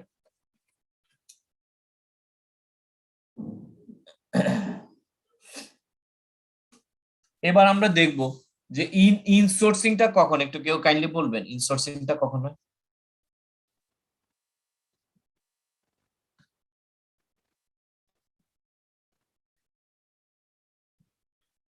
ইনসোর্সিংটা কখন হয়, কেউ কি শেয়ার করবেন?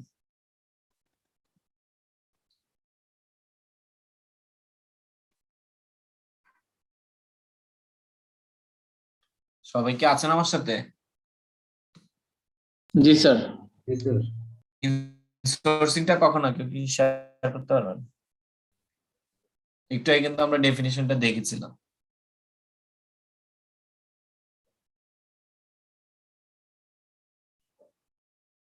স্যার, হ্যাঁ, একটু আগে স্যার আপনার ডেফিনেশন থেকে যা শুনলাম, স্যার ইনসোর্সিং স্যার আমি তখনই করবো যখন আমি কম্পিটেন্স এনাফ, মানে core competence about myself and my logistics as well, তখন আমি ইনসোর্সিংটা করবো। এটাতে আমার নিজের সক্ষমতা আছে, এটা আউটসোর্স তো আমি করবো না, আউটসোর্সের অপোজিটটাই হলো স্যার ইনসোর্স। জি।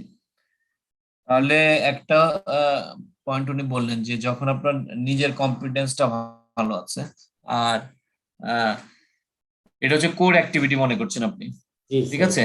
জি আপনি মনে করছেন যে সফটওয়্যারের থেকে আপনার কম্পিটেন্স ভালো সে, এবং আপনার এটা core activities, not known core activities. তখন আপনি আগে আউটসোর্সিং এ ছিলেন, এখন আপনি মনে করছেন যে আপনি নিজে করবেন, তখন আপনি সেটাকে ইনসোর্সিং বলবেন। যেমন আপনার প্রোডাকশন এমন হতে পারে যে প্রোডাকশন একটা প্রোডাক্ট আপনি আগে আউটসোর্সিং এ দিয়ে দিয়েছেন, ওই সফটওয়্যারে শুধুমাত্র কিংবা 2-3 জন সফটওয়্যার আপনাকে সাপ্লাই দিত। এখন আপনি মনে করছেন যে আপনি নিজে যদি প্রডিউস করেন সেটা আপনার জন্য ভালো, আবার এটা আপনার কোর একটা প্রোডাক্ট, বিজনেসের জন্য একটা কোর প্রোডাক্ট, তখন সেটা আপনি চিন্তা করছেন যে না, এটা আমি নিজে তৈরি করব, তখন আপনি ইনসোর্সিং এ চলে গেলেন। তাহলে ইনসোর্সিং এ যাওয়ার জন্য কিন্তু একটা ইম্পর্টেন্ট ফ্যাক্টরস হচ্ছে আপনাকে আগে আপনি আউটসোর্সিং করতেন, এখন আপনি আউটসোর্সিং এর থেকে আপনি মনে করছেন যে ইনসোর্সিং আপনার বেনিফিট বেশি, আপনি ইনসোর্সিং এ চলে আসলেন। আবার আউটসোর্সিং এ যাওয়ার জন্য কিন্তু আপনার লজিক হচ্ছে যে আপনি আগে ইনসোর্সিং মানে আগে নিজে করতেন, এখন আপনি মনে করছেন যে না, আমি আর নিজে করব না, আমি এটা আউটসোর্সিং এ চলে যাব। এই দুইটা জিনিস কিন্তু মাথায় রাখতে হবে, ঠিক আছে? এখন আমরা দেখি ইনসোর্সিং আর আউটসোর্সিং কোশ্চেনটা কিছু ফ্যাক্টরস এর উপর ডিপেন্ড করে যে কখন আপনি ইনসোর্সিং করবেন আর কখন আপনি আউটসোর্সিং এ যাবেন। Competence, whether the organization possesses the necessary competence to effectively execute the supply chain activity। তাহলে আপনি যে অর্গানাইজেশনে কাজ করেন, আপনার ফোকাল ফার্ম, নিউক্লিয়াস ফার্ম, আপনি যেখানে কাজ করছেন, তাদের কি কম্পিটেন্স আছে কিনা ওই পার্টিকুলার অ্যাক্টিভিটি পারফর্ম করার। কম্পিটেন্সটা যদি সাপ্লায়ারের ভালো থাকে কিংবা কন্ট্রাক্টরের ভালো থাকে, কিংবা কন্ট্রাক্টরের ভালো থাকলেও আপনার চিন্তা করতে হবে যে আমার প্রায় কস্টিং এগুলির এফেক্টও আপনার দেখতে হবে, ঠিক আছে? তো কম্পিটেন্স একটা বড় বিষয়, যে কম্পিটেন্স আপনার কেমন আর সাপ্লায়ার কিংবা কন্ট্রাক্টরের কেমন, সার্ভিস প্রোভাইডারের কেমন, সেটা দেখতে হবে। কম্পিটেন্স একটা ডিসিশন পয়েন্ট যে আপনি ইনসোর্স করবেন না আউটসোর্স করবেন। আপনার কম্পিটেন্স যদি বেটার হয় তাহলে আপনি ইনসোর্সিং এর কথা চিন্তা করতে পারেন, আবার আপনার কম্পিটেন্স যদি খারাপ হয় তাহলে আপনি আউটসোর্সিং এর কথা চিন্তা করতে পারেন। Finance, a comparison of the financial benefit of insourcing with the cost of outsourcing to a service provider or contract manufacturer। তাহলে আপনাকে একটা ফিনান্সিয়াল বেনিফিটের কম্পারিজন করতে হবে যে আপনি ইনসোর্সিং করলে কি বেশি বেনিফিট পাবেন না আউটসোর্সিং করলে বেশি বেনিফিট পাবেন। যেমন আপনি যদি একটা প্রজেক্ট হাতে নেন তাহলে আপনি কি করবেন, যে আপনি ফিজিবিলিটি স্টাডি দেখবেন যে এই প্রজেক্টটা যদি আমি হাতে নিই তাহলে কি আমি আগে যে অবস্থায় ছিলাম তার চেয়ে বেটার অবস্থায় যাব, আমার কি ফিনান্সিয়াল বেনিফিট হবে, ইকোনমিক বেনিফিট হবে, আমার কোম্পানি কি গ্রো করবে। তো ওই হিসাবে আপনি কিন্তু একটা প্রজেক্ট হাতে নেবেন। তো এই ইনসোর্সিং এবং আউটসোর্সিং এর ক্ষেত্রে কিন্তু একটা অ্যানালাইসিস করতে হবে। আপনাকে ম্যানেজমেন্টের কাছে যখন উপস্থাপন করবেন আপনাকে ফিনান্সিয়াল বেনিফিটটা দেখাতে হবে, কারণ আপনার আহ, যে কোনো ডিসিশনেরই ডিরেক্ট যে ইম্প্যাক্ট, ডিরেক্ট যে এফেক্ট, সেটা হচ্ছে কিন্তু ফাইন্যান্স। যে আপনি হয় লুজ করবেন, আপনি হয়তো মানি লুজ করবেন অথবা মানি গেইন করবেন। আপনি কিন্তু এটা যখন আপনি যে ডিসিশনের দিকে যাবেন সেই ডিসিশনের দিকে দেখাতে হবে যে সেখানে আপনার ফিনান্সিয়াল একটা ভালো, সেটা আপনাকে দেখাতে হবে, ঠিক আছে? Cost variability, outsourcing to convert fixed cost into a variable cost to manage supply and demand fluctuations. তাহলে আপনি যখন আউটসোর্সিং এর থেকে যখন ইনসোর্সিং এ চলে আসবেন তখন কিন্তু আপনার অনেক ফিক্সড কস্ট বেড়ে যাবে, ঠিক আছে? তো এই যে আপনার ফিক্সড কস্ট বেড়ে গেল, ক্যাপিটাল টাইড আপ হয়ে গেল, সেটা আপনার ডিমান্ড ফ্লাকচুয়েশনস এর যে বিষয়টা, সেটা কি আপনি ম্যানেজ করতে পারবেন কিনা। যেমন আপনি এখন একটা প্রোডাক্ট আপনি সে ফর এক্সাম্পল আপনি প্রোডাকশনে যাবেন, আপনি আগে এটা আপনার 2-3 জন সাপ্লায়ার বেজে যারা আছে তাদের থেকে আপনি কিনতেন, এখন আপনি নিজে প্রডিউস করবেন। তো সেই ক্ষেত্রে আপনার যে ডিমান্ড, কাস্টমারের ডিমান্ড ফ্লাকচুয়েশনস হচ্ছে, আপনি সেই অনুযায়ী কিন্তু আপনার প্রোডাকশনে কি আনইন্টারাপ্টেড সাপ্লাই দিতে পারবেন কিনা, সেটা কিন্তু একটা ডিসিশন পয়েন্ট। যদি না পারেন তাহলে কিন্তু আপনার আউটসোর্সিং এ থাকাটাই বেটার ছিল। Scalability, the required flexibility and scalability of supply chain activities caused by factors such as seasonality. অনেক সময় এরকম হয় যে আপনার যে প্রোডাক্ট কিংবা সার্ভিস সেটা সব সময় লাগে না, সব সময় যদি না লাগে তাহলে কেন আপনি ইনসোর্সিং করবেন, আপনার আউটসোর্সিং এ তো বেটার। এটা কিন্তু একটা decision point. Globalization, when moving into new markets, outsourcing may be preferable to gain access to country specific to or geographic knowledge. অনেক সময় দেখা যায় যারা গ্লোবাল অর্গানাইজেশন আছেন তাদের ক্ষেত্রে দেখা যায় যখন সে নতুন একটা মার্কেটে যায় তখন সে প্রথমে কিন্তু আউটসোর্সিং এ যায়, কারণ অনেক সময় গভর্নমেন্টের যে দেশে বিজনেস করবে সেই দেশে কিছু রেস্ট্রিকশনস থাকে, সেই রেস্ট্রিকশনস গুলি কিন্তু মানতে হয়, তখন ইনিশিয়ালি তার ওই আউটসোর্সিংটা করতে হয়। হ্যাঁ, এই জিনিসটা কিন্তু একটা factors. Risk analysis, risk and hitting কি customer deadlines may determine whether an organization will insource or outsource supply chain activity. এটা আমরা এর আগেও দেখেছি যে রিস্ক কিন্তু একটা ডিসিশন পয়েন্ট, যে আপনি ইনসোর্সে গেলে আপনার বেশি রিস্ক না আউটসোর্সে গেলে বেশি রিস্ক, এই ডিসিশন পয়েন্টের উপর ভিত্তি করে আপনাকে কিন্তু নিতে হবে। তাহলে এখানে আমরা যে ফ্যাক্টরস গুলি দেখলাম সেই ফ্যাক্টরস এর 6টাই যে আপনার মিললে তারপর আপনি ইনসোর্সে যাবেন কিংবা 6টা মিললে আপনি আউটসোর্সে যাবেন, এটা কিন্তু না। আপনার যে কোনো 3-4টা ফ্যাক্টরস এর উপর ভিত্তি করে কিন্তু আপনি একটা ডিসিশন নিতে পারেন, ঠিক আছে? তবে 6টা যদি মিলে যায় তাহলে সেটা হচ্ছে বেস্ট। আমরা ভার্টিক্যাল ইন্টিগ্রেশন এটা সেকেন্ড ক্লাসে দেখেছিলাম, ফার্স্ট ক্লাসে সরি, এবং এটা সম্পর্কে আমরা আরেকটু বিস্তারিত দেখব। তো এই পর্যায়ে আমার মনে হয় একটা ব্রেক নেওয়াটা বেটার, ব্রেক নিয়ে তারপর আমরা আবার শুরু করতে পারি, কি বলেন আপনারা? স্যার একটা কোশ্চেন ছিল। জি স্যার মেক অর বাই এর যে স্লাইডটা দেখেছিল স্যার, তাহলে সেটাও কি তাহলে ইনসোর্স না আউটসোর্স করব ওই ডিসিশনটাই তো স্যার ওইখানেও একই কনসেপ্টই আসতেছে নাকি স্যার? Very good question. তো make or buy decision, make or buy ডিসিশনটা কিন্তু হচ্ছে আপনি কি মেক করবেন আর বাই করবেন, আপনি কি তৈরি করবেন না কিনবেন, এটা হচ্ছে একটা ইন জেনারেলাইজড আইডিয়া। আর এখানে আপনি যেটা গেলেন সেটা কিন্তু আপনার একটি স্ট্র্যাটেজিতে চলে গেলেন। এখানে যে 4টা যে আমরা দেখলাম, আপনি কি ইন হাউসে যাবেন না ডেভেলপ কন্ট্রাক্টিং কোলাবোরেশন আর আউটসোর্সিং। হ্যাঁ, তো এটা হচ্ছে আপনার আরেকটু ইন ডিটেলসে গেলেন আপনি। হ্যাঁ, এখন আপনি ধরেন মেক অর বাই ডিসিশনে এমন হতে পারে যে আপনি মেক ডিসিশন আপনি ইন হাউসে গেলেন, আবার বাই ডিসিশন আপনি আউটসোর্সিং গেলেন। বাই ডিসিশনে যে কিন্তু আপনি কন্ট্রাক্টিং ও যেতে পারেন, বাই ডিসিশনে যে আপনি আউটসোর্সিং ও যেতে পারেন, বাই ডিসিশনে যে আপনি কিন্তু পার্টনারশিপ টাইপ অফ রিলেশনশিপও করতে পারেন। এখানে কিন্তু বিভিন্ন ধরনের মেকানিজম আছে, বুঝতে পেরেছেন বিষয়টা? হ্যাঁ, আর ওইটা কিন্তু হচ্ছে ইন হাউস থেকে আপনি আউটসোর্সিং এ যাবেন, আউটসোর্সিং থেকে আপনি ইন হাউসে আসবেন, ইনসোর্সিং এ যাবেন, তখন আপনি কি ইনসোর্সিং এ যাবেন না আউটসোর্সিং এ যাবেন, সেই ডিসিশন পয়েন্টটা। আর মেক অর বাই ডিসিশন হচ্ছে একেবারে জেনারেলাইজড একটা কনসেপ্ট, আপনি কি তৈরি করবেন না কিনবেন, এটা একেবারে জেনারেল, তৈরি করবেন না কিনবেন, এর বেশি কিছু কিন্তু না, বুঝতে পেরেছেন? আর আপনি যখন আরো ডিটেলসে যাবেন তখন আপনাকে ডিসাইড করতে হবে যে আপনি কোন টাইপে যাবেন, আপনি কি আউটসোর্সিং এ যাবেন না ডেভেলপ কন্ট্রাক্টিং এ যাবেন না আপনি পার্টনারশিপে যাবেন। হ্যাঁ, বিভিন্ন টাইপ অফ রিলেশনশিপ কিন্তু আছে, ইনসোর্সিং এ যাবেন, ঠিক আছে? তো আপনি কি আইডিয়াটা দিতে পেরেছেন আশা করি? জি স্যার। আচ্ছা, তাহলে আমরা একটা 10 মিনিটের ব্রেক নিই, আমরা 4:45 শুরু করি কাইন্ডলি, ঠিক আছে?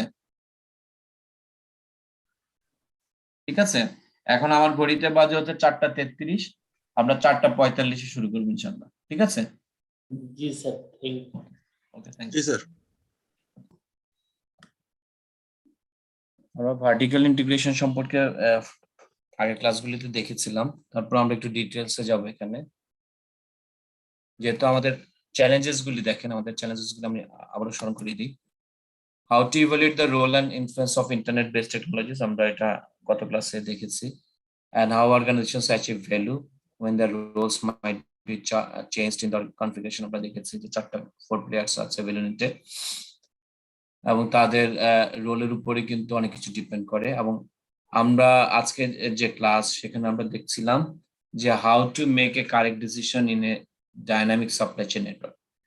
তো এই ভার্টিক্যাল ইন্টিগ্রেশন আর ল্যাটারাল ইন্টিগ্রেশন সেটা কিন্তু একটা ডিসিশন পয়েন্টের একটা বিষয়, যে আপনি মানে আপনার সাপ্লাই চেইনটাকে কিভাবে কনফিগার করবেন, একটা ডিসিশন আপনাকে নিতে হবে।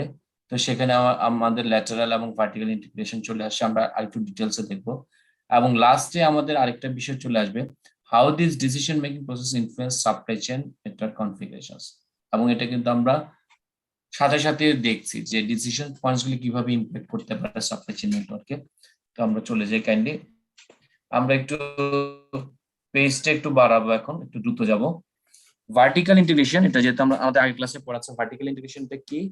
ভার্টিক্যাল ইন্টিগ্রেশন হচ্ছে যে a decision to make instead of buy can result in vertical integration। ঠিক আছে, আপনি হয়তো আপনার সাপ্লায়ার সাইড কিংবা কাস্টমার সাইডে আপনার ইন্টিগ্রেশন করতে চান, আপস্ট্রিম অ্যাক্টিভিটিস আর ডাউনস্ট্রিম অ্যাক্টিভিটিস আপনি ইন্টিগ্রেট করতে চান, সেখানে আপনি সেটাকে আপনি বলছেন ভার্টিক্যাল ইন্টিগ্রেশন। আপনি হয়তো সাপ্লায়ার সাইডে সাপ্লায়ারে কিছু একটা সাপ্লায়ার আগে সাপ্লাই দিত, এখন আপনি মনে করছেন কিংবা আউটসোর্সিং ফার্ম সাপ্লাই দিত, আপনি মনে করছেন যে সেটাকে আপনি ইন্টিগ্রেট করতে চান, আপনি নিজেই করতে চান, আপনি সেটাকে ইন্টিগ্রেট করে আপনার পার্টে নিয়ে আসলেন ওই আপস্ট্রিম অ্যাক্টিভিটিসটাকে, কিংবা ডাউন স্ট্রিম অ্যাক্টিভিটিস এর কোনো একটা বিষয় যেটা ডিস্ট্রিবিউশন সাইডে ছিল, কোনো একজন সাপ্লায়ার করতো, আপনি নিজে সেটাকে টেক করতে চান, তো সেটাই হয়ে যাচ্ছে vertical integration. This is a procedure in microeconomics where a manufacturer, for example, acquires another business in the same industry, but at a different stage in the supply chain.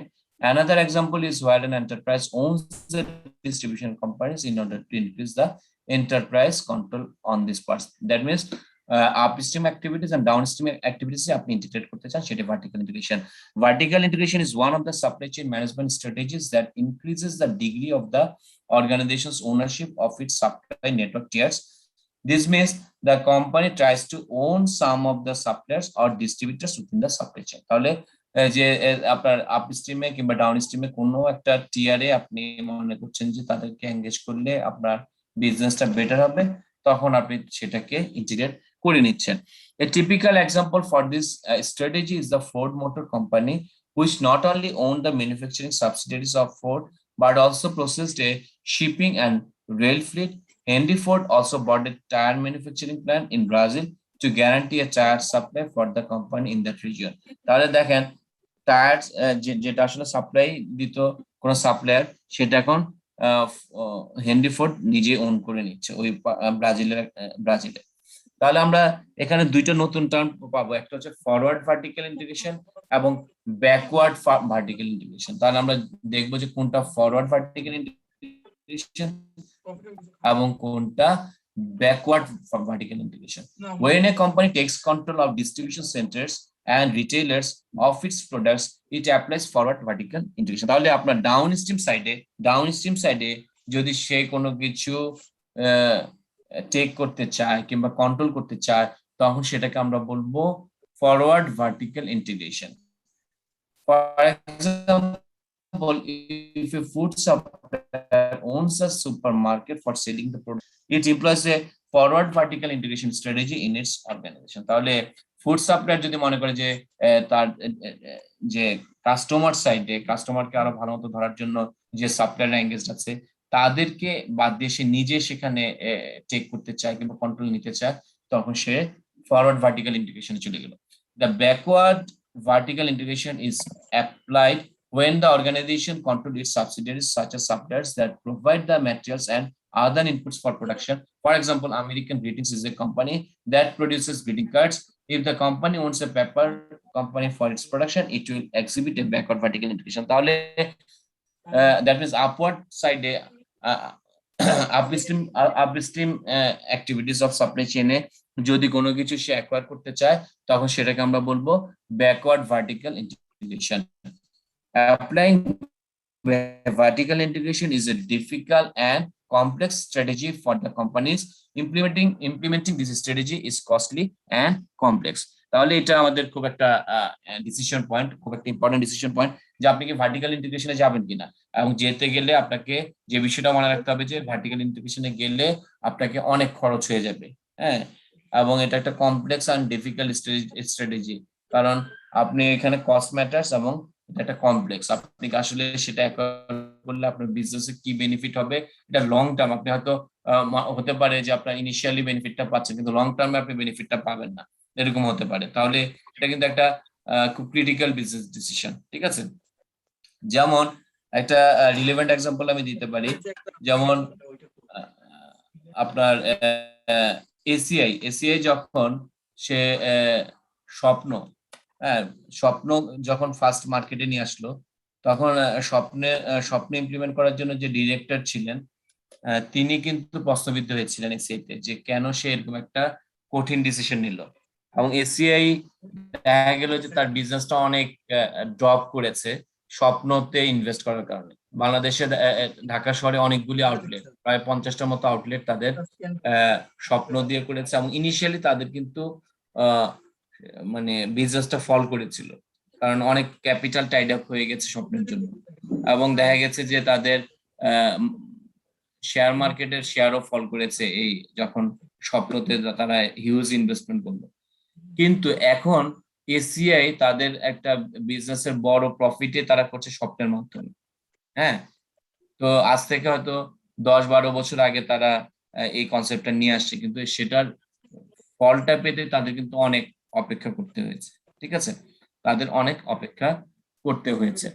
এবং এখন দেখা গেছে যে সেটা হচ্ছে একটা বিজনেস সাকসেস। তো আপনি ভার্টিক্যাল ইন্টিগ্রেশনে যে যাবেন, হ্যাঁ, এই ভার্টিক্যাল একটু কাইন্ডলি সবাই মিউট করে নেন প্লিজ।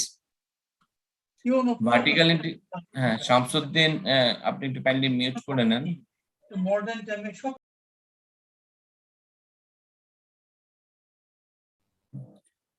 তো এটা একটা complex and costly decision. Advantages of vertical integration: integrated operations. Self-explanatory. By combining operations that are technically distinct, the company can sometimes enhance. Please, Faraduddin, please বলেন। জি স্যার, একটা question করতে চাচ্ছিলাম স্যার। প্লিজ স্যার, ওই যে স্বপ্ন যে এক্সাম্পলটা দিয়েছিলেন sir, এটা স্যার যে প্রফিটটা কি স্যার আসলে কোনো রিস্ট্রাকচারিং করার জন্য প্রফিট অর্গানাইজেশনটা ফেস করেছে, মানে সাপ্লাই চেইনে কোনো ভ্যালুয়েশনে, নাকি এক্সিস্টিং মডেলটাকেই স্যার আগিয়ে নিয়ে এখন বর্তমানে প্রফিটে আছে? আপনার জানা আছে কিনা স্যার? আমার যেটা জানা আছে যে এই যে তারা যে ভার্টিক্যাল ইন্টিগ্রেশনে গেল রিস্ট্রাকচারিং করে, সেখানে ইনিশিয়ালি তাদের কিন্তু মানে বিজনেসটা ফল করেছিল। এখন তারা কিন্তু ভালো অবস্থায় আছে। এসিআই এই স্বপ্নের কারণে তাদের অনেক প্রফিট হচ্ছে। ফরহাদ ভাই, স্বপ্ন রিসেন্ট, সরি একটু ইন্টারাপ্ট করবো? জি জি প্লিজ। ফরহাদ ভাই, স্বপ্ন রিসেন্টলি 2018-19 থেকে প্রচুর মার্জিন রিনেগোশিয়েট করছে, এজন্য হচ্ছে গিয়ে ওদের নাম্বারস আর বেটার দেন বিফোর। সো অনেক ক্ষেত্রে এরকমও হয়েছে, অনেক ম্যানুফ্যাকচারের সাথে ওরা 5-6% পর্যন্ত ওরা মার্জিন রিনেগোশিয়েট করতে পারছে। So that was one of the reasons to. In that case হচ্ছে যে বেটার নেগোসিয়েশন আর হচ্ছে যে কস্ট মিনিমাইজেশন। হ্যাঁ, ওইটাই তো। সো স্বপ্ন তো প্রায় 8 ইয়ার্স পরে গিয়ে রিনেগোসিয়েশন মানে প্র্যাকটিসেস স্টার্ট করছে আর কি। সো যখন ভলিউমটা ক্রিয়েট করতে পারছে ওরা 186 ওয়্যারহাউস মানে আউটলেটস দিয়ে, এরপরে যখন ভলিউমটা সিগনিফিকেন্স আসছে, এরপরে ওরা মার্জিনটা রিনেগোশিয়েট করতে পারছে, এই জন্য রিসেন্ট ইয়ার্স এ পারফরমেন্স বেটার দেখাচ্ছে। রাইট, থ্যাংক ইউ মির্জা ভাই, এটা একটা ইনফরমেশন জাস্ট কিউরিওসিটি ছিল আমার। Thank you. আর আরেকটা বিষয়, যখন সে এই যে ভার্টিক্যাল ইন্টিগ্রেশনটা করলো, ফলটা কিন্তু এই যে রিনেগোশিয়েট যে করলো, এটা কিন্তু তার মার্কেট শেয়ার বেড়ে যাওয়ার মানে তার মার্কেটে তার কন্ট্রোলটা বেড়ে যাওয়ার কারণে, কারণ ভার্টিক্যাল ইন্টিগ্রেশনে তার এখন কন্ট্রোলটা বেড়ে গেছে, কন্ট্রোলটা বেড়ে যাওয়ার কারণে কিন্তু এই রিনেগোশিয়েটটা তারা করতে পেরেছে, ঠিক আছে। তো thank you. Internal control and cooperation may lead to a reduction in cost associated with planning, coordination, and responding to unforeseen events. And then information benefits. Integrated operations may reduce the need to collect information about the market and may reduce the overall cost of access to information. তাহলে এখানে দেখেন information তাদের তারাই যেহেতু take তাদের কাছে আছে এবং বেনিফিটটা তারা নিতে পারছে। Advance of sales and marketing cost, the company can potentially save on some of the cost associated with sales, purchase price, negotiation cost through potential integration and improved business relationships, কারণ এখানে আপনার রিলেশনশিপ আপনার বাড়ছে। Guaranteed supply or demand, আপনার যখন forward vertical integration কিংবা backward vertical integration আপনি করবেন, তখন সেই ক্ষেত্রে আপনার যেটা হচ্ছে যে আপনার কিন্তু সাপ্লাই আর ডিমান্ড একটা মানে স্টেবিলিটি চলে আসবে, ঠিক আছে, একটা স্টেবিলিটি চলে আসবে। অফশোরিংটাও কিন্তু এখন কমন হয়ে গেছে এবং অফশোরিং বেনিফিট আছে, আমরা দেখি। Offshoring has been a common business practice over the last 50 years as a result of development of globalization and reduction in trade barriers. হ্যাঁ, ট্রেড ব্যারিয়ার্স এখন অনেক কমে গেছে, এই কারণে অফশোরিংটা বেশি হচ্ছে। যেমন আমেরিকা চাইলে এখন সাবকন্টিনেন্ট কিংবা আফ্রিকা, হ্যাঁ, এসব জায়গায় অফশোরিং করতে পারে, কিংবা ভিয়েতনাম এইসব দেশগুলিতে অফশোরিং করে। হ্যাঁ, অফশোরিং করলে তাদের প্রাইসটা অনেক কমে যায়, ঠিক আছে। Offshoring is similar to outsourcing in terms of risk and benefits. However, the key driver behind offshoring is the choice to move production to lower cost countries. যেসব জায়গায় আসলে উৎপাদন খরচটা কম, লেবার কস্ট কম, সেই সব জায়গায় আসলে যদি কোনো সাপ্লায়ারকে কিংবা সার্ভিস প্রোভাইডারকে এনগেজ করা হয়, তখন সেটাকে বলা হয় অফশোরিং। To allow organizations from high cost economies to improve their cost structures and gain better access to emerging markets, ঠিক আছে। তাহলে আমরা বুঝতে পারলাম যে অফশোরিং এর বেনিফিটটা, the more components of the supply chain the organization chooses to offshore, the lower the cost advantage provided by specific aspect of its supply chain and the greater the level of risk. This creates what is known as the inefficiency trap. তাহলে আপনি যখন বেশি অফশোরিং এ চলে যাবেন, সেটাও কিন্তু আপনার একটা রিস্ক পয়েন্ট, এটাও কিন্তু আপনাকে চিন্তা করতে হবে যে আপনি অফশোরিং এ যদি বেশি চলে যান, আপনার হয়তো টেকনোলজি কিংবা আপনার আইডিয়াস এগুলি কিন্তু অনেক সময় সারেন্ডার করতে পারেন সেই অফশোরিং যে দেশ আছে সেখানে। এখন দেখেন টেকনোলজি কিন্তু অনেক সব জায়গায় ডেভেলপ করছে, এবং দেখেন চায়না যে আজকের এই অবস্থায় আসছে, সেটা কিন্তু একসময় চায়না কিন্তু অফশোরিং এর একটা হাব ছিল, যে সেখানে মানুষ উন্নত দেশগুলি বিশেষ করে আমেরিকা, ইউরোপ, তারা চায়নাতে অফশোর হিসাবে চিন্তা করেছিল। দেখা গেল যে চায়না তারা বিজনেস রি-ইঞ্জিনিয়ারিং করে তারা কিভাবে প্রোডাক্টটা ডেভেলপ করতে হয়, তারা এই বিজনেস রি-ইঞ্জিনিয়ারিং করে তারা নিজেরাই এখন ওই প্রোডাক্টগুলি তৈরি করতে পারছে। হ্যাঁ, তো এটা অফশোরিং এর এই রিস্কটা থাকবেই, এবং সেটা মেনে নিয়ে এই উন্নত দেশগুলি যে লোয়ার কস্ট যে কান্ট্রিজ গুলি আছে সেখানে অফশোরিং করছে। এখন আমরা নেক্সট টপিকে চলে যাব, অপটিমাম ক্যাপাসিটি। তো এখানে আমরা কিছু বিজনেস ডিসিশনস দেখলাম, আমরা যদি খুব সংক্ষেপে বলে থাকি যে make or buy decision, then service contract or sub contracting or outsourcing or insourcing, কোনটাতে আপনি যাবেন, ঠিক আছে, এটা আপনার একটা ডিসিশন পয়েন্ট। দেন আমরা দেখতে পাচ্ছি ভার্টিক্যাল ইন্টিগ্রেশনে যাবেন। ভার্টিক্যাল ইন্টিগ্রেশনে গেলে কি আপনি ফরওয়ার্ড ভার্টিক্যাল ইন্টিগ্রেশনে যাবেন না ব্যাকওয়ার্ড ভার্টিক্যাল ইন্টিগ্রেশনে যাবেন, এবং ভার্টিক্যাল ইন্টিগ্রেশনে কি আপনার অ্যাডভান্টেজেস গুলি কি, আর ভার্টিক্যাল ইন্টিগ্রেশনে না গেলে আপনি কি করবেন, ঠিক আছে, সেটা হচ্ছে আপনার ডিসিশন পয়েন্ট। অফশোরিং এ আপনি যেতে পারেন, অফশোরিং এ গেলে কি বেনিফিটস আমরা দেখতে পেলাম।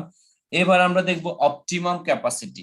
সাপ্লাই চেইনে যখন আপনি কাজ করবেন, আপনার কি ক্যাপাসিটি কি আইডল পড়ে থাকে, না ক্যাপাসিটির আপনি অপটিমাম ইউটিলাইজেশন করতে চান, কিভাবে আপনি ক্যাপাসিটির অপটিমাম ইউটিলাইজেশন করতে হবে, সেটা কিন্তু একটা চ্যালেঞ্জ আপনার সাপ্লাই চেইন নেটওয়ার্ক ডিজাইনের। আমরা এটা এখন দেখব। In supply chain management, the operations team within an organization work on balancing the demands and capacities. Hence, the operations team must review its capacity plan, demand analysis and forecast results. এটা কিন্তু একটা challenging বিষয় যে আপনার capacity প্ল্যানটা কি, এটা বারবার রিভিউ করতে হচ্ছে। আমরা অনেকবারই বলেছি, একই কথা আবারও বলছি, যে আপনার কিন্তু স্ট্যাটিক মার্কেট আপনি নেই, আপনি কিন্তু একটা ডাইনামিক এনভায়রনমেন্টে আছেন, এবং সেখানে আপনার কিন্তু ডিসিশন পয়েন্ট বারবার চেঞ্জ হচ্ছে, আপনার প্ল্যানিং বারবার চেঞ্জ হচ্ছে, এটাকে বারবার রিভিউ করতে হবে আপনাকে, ডিমান্ড অ্যানালাইসিস করতে হবে, ফোরকাস্ট রেজাল্ট এবং আজকে যেটা ফোরকাস্ট করেছেন এমন হতে পারে 1 সপ্তাহের ব্যবধানে সেই রেজাল্ট চেঞ্জ হয়ে যেতে পারে, ঠিক আছে? তো অপটিমাম ক্যাপাসিটি আসলে কি, এটা ইন রিয়েল লাইফে ওই ক্যাপাসিটি অ্যাচিভ করা ভেরি ডিফিকাল্ট, কারণ আপনি যেহেতু স্টেবল কোনো এনভায়রনমেন্টে নেই, বিজনেস এনভায়রনমেন্টে নাই, আপনি আছেন একটা ডাইনামিক বিজনেস এনভায়রনমেন্টে, এবং এটা কোশ্চেন হতে পারে যে স্টেবল বিজনেস এনভায়রনমেন্ট তো অনেকে আছে, হ্যাঁ সেটা আছে, কিন্তু সেটা খুবই কম, এবং সাপ্লাই চেইনে যখন আপনি একটা বড় অর্গানাইজেশনে কাজ করবেন তখন এরকম স্টেবিলিটি হওয়ার চান্স খুবই মিনিমাল, ঠিক আছে? Capacity, demand, and forecast are three factors that influence each other. Capacity planning is done by comparing the operations team's predictions of customer demand against the actual capacity of the production facility. The operations team should therefore be able to decide whether the current capacity of the organization's production facility is correct or whether it needs to increase or decrease. তাহলে আপনার যে demand আছে সেই ডিমান্ডটা analysis করতে হবে, customer demand, সেটা অনুযায়ী আপনার ক্যাপাসিটি ঠিক করতে হবে যে আপনি আসলে কোন ক্যাপাসিটিতে আপনি যাবেন, সেই ক্যাপাসিটি আপনার প্রোডাকশন ক্যাপাসিটি কেমন আছে, সেটাকে বাড়াবেন না কমাবেন, এই টাইপের ডিসিশন চলে আসবে। Manufacturing capacity is the maximum output that a business can produce in a given period with the available resources. It is measured in units per time period, for example cars per day, cakes per minute, calls per hour, etc. আমরা যদি চিন্তা করি আমরা একটা bottle manufacturer কোম্পানিকে আমরা higher করব, তখন আমরা তাদেরকে জিজ্ঞেস করব, তাদেরকে ম্যানুফ্যাকচারিং ডাটা নিব, তাদের ক্যাপাসিটি কেমন, ম্যানুফ্যাকচারিং ক্যাপাসিটি কেমন, যে ইয়ারলি কত প্রডিউস করে, মান্থলি কত প্রডিউস করে, তখন আমরা ডিসিশন পয়েন্টে আসবে যে তাদেরকে আমরা কি এঙ্গেজ করতে পারি কি পারি না, আদার যে ফ্যাক্টরস গুলি আছে সেটাও যেমন প্রাইস এবং কোয়ালিটি, এই বিষয়গুলো চলে আসবে। তাহলে ক্যাপাসিটি কিন্তু একটা বড় বিষয়, যে সে আসলে কত প্রডিউস করতে পারে। যদি আমরা ম্যানুফ্যাকচারিং ক্যাপাসিটির রেসপেক্টে দেখি যে কত ম্যাক্সিমাম সে আউটপুট দিতে পারে। আপনি যদি কার ম্যানুফ্যাকচারিং ক্যাপাসিটি দেখতে চান তাহলে সে আসলে কত সেটা দেখবেন, ঠিক আছে? সেটা আপনার বছরে হোক, মাসে হোক, ডে হোক, এটা আপনি বিভিন্ন ইয়াতে রেসপেক্টিভ ক্যাপাসিটিটা দেখতে পারেন, ঠিক আছে? তো এই ক্যাপাসিটি কিন্তু একটা ইম্পর্টেন্ট বিষয়। The goal of optimum capacity is to achieve the minimum total cost while satisfying all customer demands. তাহলে অপটিমাম ক্যাপাসিটি হচ্ছে সেটাই যেটা আপনার মিনিমাম কস্টে আপনার কাস্টমারের ডিমান্ড স্যাটিসফাই করতে পারবে, সেটাকে আমরা বলবো অপটিমাম ক্যাপাসিটি। ইন রিয়েল লাইফে এই অপটিমাম ক্যাপাসিটি অ্যাচিভ করা, আমি আবারও বলছি, very difficult. When an organization reaches optimum capacity, the cost used to operate the business activity cannot be any cheaper. যখন কোন অর্গানাইজেশন দেখা যাবে যে একদম অপটিমাম লেভেলে আছে তার ক্যাপাসিটি, তার মানে বুঝতে হবে যে যদি সে ফর এক্সাম্পল ম্যানুফ্যাকচারিং ক্যাপাসিটির কথা যদি আমরা চিন্তা করি, তখন বুঝতে হবে সে এই অপটিমাম লেভেলে আছে, তার মানে এখন প্রোডাকশন কস্ট সবচেয়ে কম হবে, ঠিক আছে? In reality, the operations team needs to deal with the unpredictability of demand from customers, and they also have to match the supply of products or services with demand. এই আনপ্রেডিক্টেবিলিটি যে বিষয়টা চলে আসছে সেটা কিন্তু আমাদের সবসময় মাথায় রাখতে হবে, কারণ বিজনেস এখন কিন্তু আর প্রেডিক্টেবিলিটি আনপ্রেডিক্টেবিলিটি দুইটাই থাকবে। হ্যাঁ, প্রেডিকশনস এর মধ্যেও কিন্তু আপনার যেটা আপনি রিস্কের মধ্যে নিয়ে আসছেন, সেই রিস্কের বিষয়েও কিন্তু আপনার অনেক বিষয় চলে আসবে যে কাস্টমারের ডিমান্ড চেঞ্জ হয়ে যাচ্ছে। আবার আনপ্রেডিক্টেবিলিটি, যেমন এই যে আমাদের করোনার একটা সিচুয়েশন আসলো, সেই সিচুয়েশনটা ছিল একটা আনপ্রেডিক্টেবল সিচুয়েশন। হ্যাঁ, এরকম আনপ্রেডিক্টেবল সিচুয়েশনও কিন্তু আপনার ডিমান্ড চেঞ্জ হয়ে যাবে। তো আলটিমেটলি যেটা হচ্ছে রিস্ক এবং আনসার্টেনিটির মধ্যে আপনাকে বিজনেস করতে হচ্ছে, এবং রিস্ক এবং আনসার্টেনিটির মধ্যে যখন আপনি বিজনেস করবেন তখন সেই ক্ষেত্রে আপনার অপটিমাম ক্যাপাসিটি অ্যাচিভ করা very difficult. Optimum capacity is not the only to offer the number of products or services required by the customers at the lowest possible cost, but also to set the time when this demand needs to be fulfilled, therefore ensuring products are delivered on time in full. That means OTIF. শুধুমাত্র যে আপনি কম খরচে করলেন optimum manufacturing ক্যাপাসিটিতে, সেটা দিয়ে আপনি শুধু optimum capacity নির্ধারণ করলে হবে না, আপনাকে বুঝতে হবে যে আপনি ঠিক টাইমের মধ্যে কতগুলি করছেন। হ্যাঁ, আপনার কাস্টমার ডিমান্ড ওই নির্দিষ্ট টাইম কিংবা আপনার একটা রিকোয়ার্ড টাইমের মধ্যে ফুলফিল করতে পারছেন কিনা, সেটাও কিন্তু অপটিমাম ক্যাপাসিটির একটা বিষয়। এখানে আমরা কিছু টুলস এন্ড টেকনিক্স দেখতে পারি যে অপটিমাম ক্যাপাসিটি অ্যাচিভ করতে যে আপনি লিনিয়ার প্রোগ্রামিং করতে পারেন। Linear programming is a mathematical method that is used to find a maximum or minimum level of desired objective. This desired objective is constrained by a set of constants. Therefore, linear programming is able to consider a series of predefined constants and achieve the optimal result within these constants. আমাদের এখানে অনেকে engineers আছেন কিংবা business graduates আছেন, অনেকে linear programming এর math করেছেন। তো লিনিয়ার প্রোগ্রামিং এর ম্যাথ আমরা এখানে দেখাবো না, আমাদের সেটা বিষয় না। তো লিনিয়ার প্রোগ্রামিং এ আমরা যে বিভিন্ন কনস্ট্যান্টস নিয়ে কাজ করা হয়, সেই কন্ডিশনস আর কনস্ট্যান্টস গুলি কি, সেটার উপর ভিত্তি করে বিভিন্ন অপটিমাম ক্যাপাসিটি কি হতে পারে, এরকম বিভিন্ন ম্যাথমেটিক্যাল ফর্মুলা দিয়ে আমরা লিনিয়ার প্রোগ্রামিং এ বের করতে পারি যে অপটিমাম ক্যাপাসিটি কি হতে পারে। ঠিক আছে, তো এখানে আমরা যেহেতু সাবজেক্টে আমাদের এই বিষয়ে আমরা বেশি ডিসকাস করতে চাই না, তো এখানে একটা দুইটা স্লাইডে আমরা শেষ করে দিব। The optimal result may be minimum or maximum depending on how the problem is defined. For example, in supply chain management, options include minimizing the inventory level or maximizing the labor or machine working hours or minimizing the transportation or production cost. এই টাইপের বিভিন্ন টাইপের decision আপনি linear programming এর মাধ্যমে নিতে পারবেন supply chain ম্যানেজমেন্টে, যে আপনার ইনভেন্টরি লেভেল কি অপটিমাম লেভেলে আছে কিনা, আপনার যারা লেবার আছে তাদেরকে ম্যাক্সিমাম আপনি ইউটিলাইজ করছেন কিনা, কিংবা আপনার যে মেশিনের ওয়ার্কিং আওয়ার অপটিমাম লেভেলে আছে কিনা, কিংবা আপনার ট্রান্সপোর্টেশন কস্ট কি একেবারে অপটিমাম লেভেলে চলছে কিনা, কিংবা আপনার প্রোডাকশন কস্ট কি অপটিমাম লেভেলে আছে কিনা, কিংবা সবচেয়ে কম খরচ হচ্ছে প্রোডাকশন কস্ট। এই টাইপের অনেক ডিসিশনস লিনিয়ার প্রোগ্রামিং এর মাধ্যমে নেওয়া যায়। To solve some problem, some linear programming model solvers such as solver in Excel, Lindo, MATLAB, CPLX, etc. may be applied to create a procurement plan. তো procurement plan এ আমরা এরকম টাইপের linear programming model adopt করে আমরা চিন্তা করতে পারি যে ক্যাপাসিটি কি হতে পারে। Linear programming modeling is based on transferring business problems or describing management problems as a special linear relationship, such as increasing cost will decrease profit, increasing labor working hours will increase production. The variables should be subject to a set of limitations, and these are termed as constants in linear programming model. এটা আসলে অনেকটা trade of এর মতো, যে আপনার যদি labour cost যদি বেড়ে যায় তাহলে প্রোডাকশন কস্ট বেড়ে যাবে। হ্যাঁ, আপনার যদি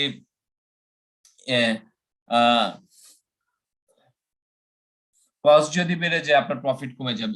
এরকম টাইপের কিছু কিন্তু ভেরিয়েবল আছে যেটা আসলে ডিপেন্ডেন্ট, এবং লিনিয়ার প্রোগ্রামিং এ সেগুলিকে কনস্ট্যান্ট হিসেবে ধরা হয়। এবং যখন লিনিয়ার প্রোগ্রামিং আপনি যখন অপটিমাম ক্যাপাসিটি ওই পার্টিকুলার ইনভেন্টরি আর মেশিন ওয়ার্কিং আওয়ার্স এগুলি বের করতে যাবেন, এই কনস্ট্যান্টস গুলি কিন্তু তখন আপনাকে সাহায্য করবে ডিসিশন পয়েন্ট নিতে। তো লিনিয়ার প্রোগ্রামিং নিয়ে আমরা আর বেশি কিছু আলোচনা করব না, আমরা চলে যাই। আপনি কি আপনার অর্গানাইজেশনে কি লার্জ ক্যাপাসিটিতে আপনি ইনভলভ করতে চান, না স্মল ক্যাপাসিটিতে আপনি এনগেজ হতে চান? এটা একটা ডিসিশন পয়েন্ট। আপনি যখন ক্যাপাসিটি রেসপেক্টে আসবেন, আপনি কি স্মল ক্যাপাসিটিতে থাকবেন না লার্জ ক্যাপাসিটিতে থাকবেন? অনেক সময় এই টাইপের ডিসিশনও কিন্তু আপনার বিজনেসের জন্য সহায়ক হতে পারে। যেমন লার্জ ক্যাপাসিটি যদি যান তাহলে আপনার ফুল পার্ট ইকোনমিক ইউটিলাইজেশন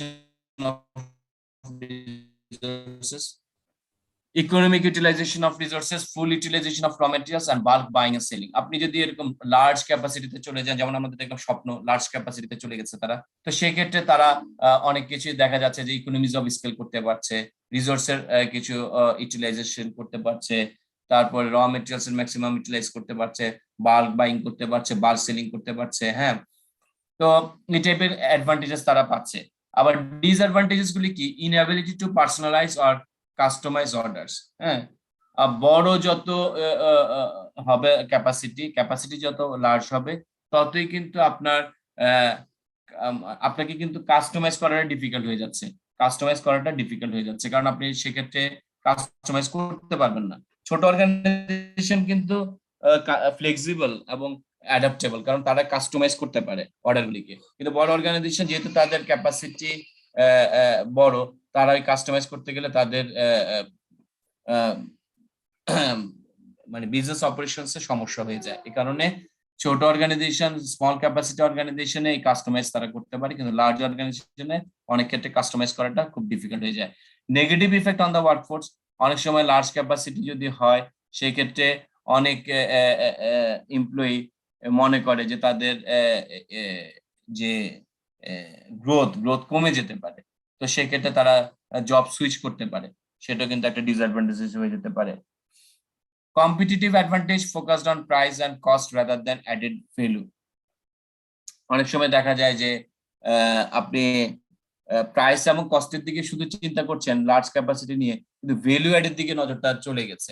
যেমন আমরা ভ্যালু নেট দেখেছি, ভ্যালু চেইন দেখেছি, সেখানে লার্জ ক্যাপাসিটিতে অনেক সময় দেখা যায় যে আমরা হয়তো এমন হতে পারে যে প্রাইস এবং কস্ট নিয়ে আমাদের কনসেন্ট্রেশনটা বেশি, কিন্তু ভ্যালু অ্যাডের দিকে কনসেন্ট্রেশনটা কম, সেই জায়গাটা কিন্তু একটা গ্যাপ থেকে যেতে পারে। লেস অ্যাডাপ্টেবিলিটি আমরা আগে শেয়ার করেছি। এবার আমরা দেখি স্মল ক্যাপাসিটির অ্যাডভান্টেজেস গুলি কি। নেচার অফ ডিমান্ড, এটা একটা অ্যাডভান্টেজেস। আপনার ডিমান্ড যেরকমই হোক, যে টাইপের ডিমান্ড হোক না কেন, আপনি সেটাকে কমপ্লাই করার চেষ্টা করতে পারেন যখন আপনি স্মল ক্যাপাসিটি থাকবে। Need for small levels of capital, আপনার ক্যাপিটাল টাইড আপ হচ্ছে না, আপনার ক্যাপিটাল অল্প ক্যাপিটালের মধ্যে আপনি বিজনেসটা করতে পারছেন। Direct relation between the customers and the producers, এটা ডিরেক্ট রিলেশনশিপ হওয়া সম্ভব। ডিসঅ্যাডভান্টেজেস গুলি দেখি, high production cost, materials and high production কেন, কারণ আপনার বাল্ক কোয়ান্টিটিতে কিনছেন না, প্রোডাকশন কস্ট বেড়ে যাচ্ছে। ম্যাটেরিয়ালস এন্ড রিসোর্স ওয়াস্টেজ হতে পারে, ম্যাটেরিয়ালস এন্ড রিসোর্সের ওয়াস্টেজ হতে পারে, difficult in facing financial crisis. Costly র ম্যাটেরিয়ালস, আমরা কারণ কস্ট বেড়ে যাবে বাল্ক কোয়ান্টিটিতে যেহেতু কিনছেন না। ল্যাক অফ নিউ টেকনিক্স, কারণ আপনি যখন লার্জ ক্যাপাসিটিতে চলে যাবেন আপনার কিন্তু নিউ টেকনিক্স গুলো আপনি অ্যাডপ্ট করবেন, কিন্তু স্মল ক্যাপাসিটিতে এত টেকনিক্স অ্যাডপ্ট করার সুযোগ নেই।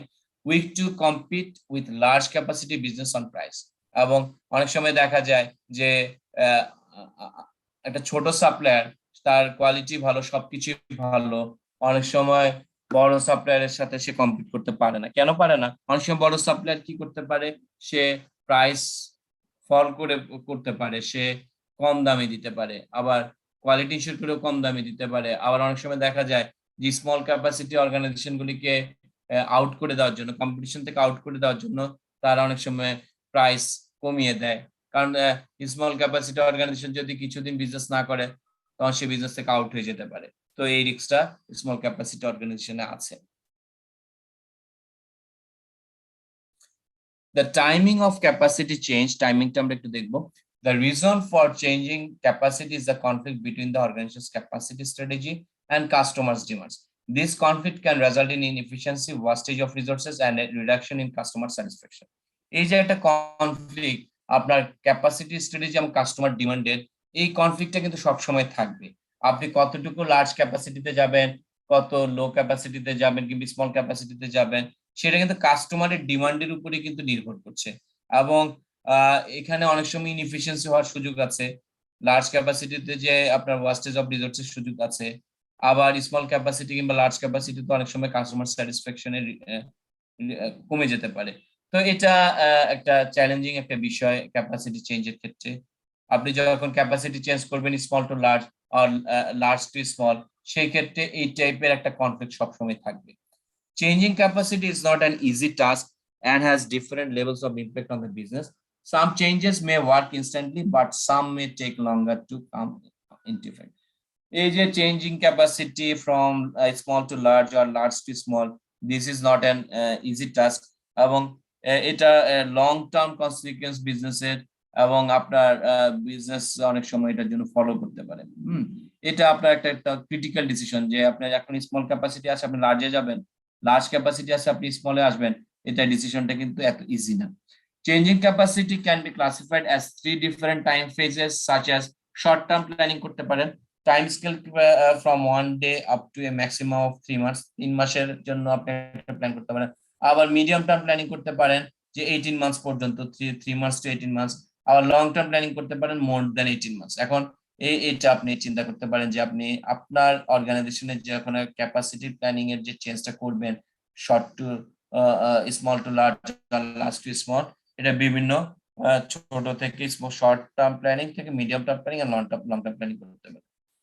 ক্যাপাসিটি প্ল্যানিং এর ক্ষেত্রে আমরা 4টে স্ট্র্যাটেজি দেখবো। এই 4টে স্ট্র্যাটেজি ভেরি রিলেভেন্ট এবং আমরা এই স্ট্র্যাটেজিগুলি দেখবো। একটা হচ্ছে lead strategy, strategies for capacity planning. Lead strategy implies increasing the organisation's capacity in anticipation of an increase in demand for its products and services. আপনি কি করছেন, অর্গানাইজেশনের ক্যাপাসিটি আপনি কি করছেন, বাড়াতে চাচ্ছেন কিসের উপর অ্যান্টিসিপেট করে, যে আপনার ডিমান্ড বাড়বে, প্রোডাক্ট এবং সার্ভিসের ডিমান্ড বাড়বে। This strategy may be risky since the capacity planning is based on demand that does not currently exist and may lead to increased cost without any earning. যা এটা কিন্তু আপনার অ্যান্টিসিপেশন, এই যে আপনি যে অ্যান্টিসিপেট করছেন যে কাস্টমারের ডিমান্ড বাড়তে পারে, সেটার উপর ভিত্তি করে আপনি চিন্তা করছেন আপনার ক্যাপাসিটি বাড়াবেন, লার্জ ক্যাপাসিটি করবেন। তো এটা কিন্তু একটা রিস্কি ডিসিশন। এটা রিস্কি ডিসিশন এই কারণে, কারণ আপনার ডিসিশনটা কিন্তু অ্যান্টিসিপেশনের উপর হচ্ছে, আপনার ডিসিশনটা কিন্তু বাস্তবের উপর হচ্ছে না, আপনার ডিসিশনটা হচ্ছে আপনার প্রেডিকশনের উপর হচ্ছে। হ্যাঁ, এবং এমন হতে পারে যে আপনার কস্ট অনেক বেড়ে যাবে কিন্তু কোনো আর্নিং হবে না, এরকমও রিস্কটা থেকে যায় লিড স্ট্র্যাটেজির ক্ষেত্রে। যেমন আমরা দেখতে পাই an example of a lead strategy is Uber in the taxi industry. Taxi ইন্ডাস্ট্রির ক্ষেত্রে দেখা গেছে তারা উবার নামিয়েছে। হ্যাঁ, এবং উবার নামানোর ফলে কি হচ্ছে, এটা একটা লিড স্ট্র্যাটেজি যে আমার আমার কাস্টমারের ডিমান্ড আছে উবারের। এবং আলটিমেটলি বাংলাদেশে যেটা দেখা গেছে, বাংলাদেশে কিন্তু উবার ভালো করতে পারেনি, অনেক দেশে উবার ভালো করেছে, এটা একটা লিড স্ট্র্যাটেজি। আবার অনেক দেশে তারা ভালো করতে পারেনি, ঠিক আছে। তো এটা কিন্তু অনেকগুলি ফ্যাক্টরস এর উপর ডিপেন্ড করে। আপনি একটা স্ট্র্যাটেজি কোনো জায়গায় সফল হতে পারেন, আবার কোনো জায়গায় ফেলও করতে পারেন। যে উবার নামানোটা, এটা কিন্তু একটা লিড স্ট্র্যাটেজি। আপনি অ্যান্টিসিপেট করছেন যে উবারের চাহিদা আছে, সেই চাহিদার উপর ভিত্তি করে আপনি উবার নামিয়েছেন মার্কেটে, কিন্তু আপনার বিজনেস হতে পারে আবার নাও হতে পারে। তো এটাকে আমরা বলছি লিড স্ট্র্যাটেজি, যে কাস্টমারের ডিমান্ড আছে এটাকে অ্যান্টিসিপেট করে আপনি এই স্ট্র্যাটেজিটা নিচ্ছেন। This strategy has faced numerous challenges from local authorities and drivers. তাহলে এই যে স্ট্র্যাটেজি, এটা কিন্তু আপনার একটা লোকাল যারা অথরিটিস আছে, বিভিন্ন পাবলিক অথরিটিস আছে এবং প্রাইভেট অথরিটিসও থাকতে পারে, আবার বিভিন্ন ড্রাইভার্স, যে ড্রাইভার্সটা আপনাকে ইনফ্লুয়েন্স করবে যে এই ডিসিশন নিতে, এটা কিন্তু অনেকটা একটা চ্যালেঞ্জিং বিষয়, ঠিক আছে। তো আমরা পরবর্তী স্ট্র্যাটেজিতে চলে যাই। Lag strategy. Lag strategy is a more conservative approach than the lead strategy. অনেকটা লিড স্ট্র্যাটেজির অপোজিট বলা যায় ল্যাগ স্ট্র্যাটেজিকে। This strategy increases the capacity of an organisation only if there is an actual increase in demand for products and service. Lag strategy কিন্তু অ্যান্টিসিপেশনের উপর ভিত্তি করে সে নাই। ল্যাগ স্ট্র্যাটেজি কিন্তু অ্যান্টিসিপেশনের উপর ভিত্তি করে নাই, সে এটা কিসের উপর ভিত্তি করে আছে, সে হচ্ছে তার actual increase in demand for products or services, যে বাস্তবে আসলে কি বেড়েছে সেটার উপর ভিত্তি করে সে স্ট্র্যাটেজিটা নিচ্ছে, সেটা হচ্ছে ল্যাগ স্ট্র্যাটেজি, ঠিক আছে। তাহলে ঘটনা ঘটে যাওয়ার পরে সে স্ট্র্যাটেজিটা নিচ্ছে যে তার ডিমান্ড বেড়েছে, কাজে তার ক্যাপাসিটি বাড়াতে হবে। However, this strategy could also be risky. If a sudden increase in demand occurs and the organization cannot respond to it on time, it might lose not only the potential customers but also current customers that may switch to a competitor. আপনি যদি এমন করেন যে আপনার demand আসবে, তারপর আপনি capacity বাড়াবেন, কাস্টমার তো আপনাকে এত সময় নাও দিতে পারে, সেক্ষেত্রে এটা একটা রিস্কি স্ট্র্যাটেজি হতে পারে, যে কাস্টমার সে সময়টা না দিয়ে সে সুইচ করে ফেললো, আপনার পরিবর্তে আরেকজনের কাছে সে চলে গেল। তো এটা কিন্তু একটা রিস্কি স্ট্র্যাটেজি হতে পারে। প্রত্যেকটি স্ট্র্যাটেজিরই রিস্ক আছে, আবার বেনিফিটও আছে। এখন আপনাকে নিতে হবে কোন ডিসিশনটা আপনি নেবেন। Examples of organizations that operate a lag strategy include those who operate in the fast moving consumer good market. এই যে ফাস্ট মুভিং যে কনজিউমার গুড মার্কেট, এখানে কিন্তু ল্যাগ স্ট্র্যাটেজি সাকসেসফুল হতে পারে, কারণ ফাস্ট মুভিং যে কনজিউমার গুডস আছে সেখানে বিশেষ করে রিটেল সেক্টরে যে ডিমান্ড বাড়ছে সেই অনুযায়ী সে তার ক্যাপাসিটি বাড়াচ্ছে, তো সেক্ষেত্রে সে সফল হলেও হতে পারে। তো আমরা এক্সাম্পল দেখলাম ল্যাগ স্ট্র্যাটেজি। দেন আমরা চলে যাই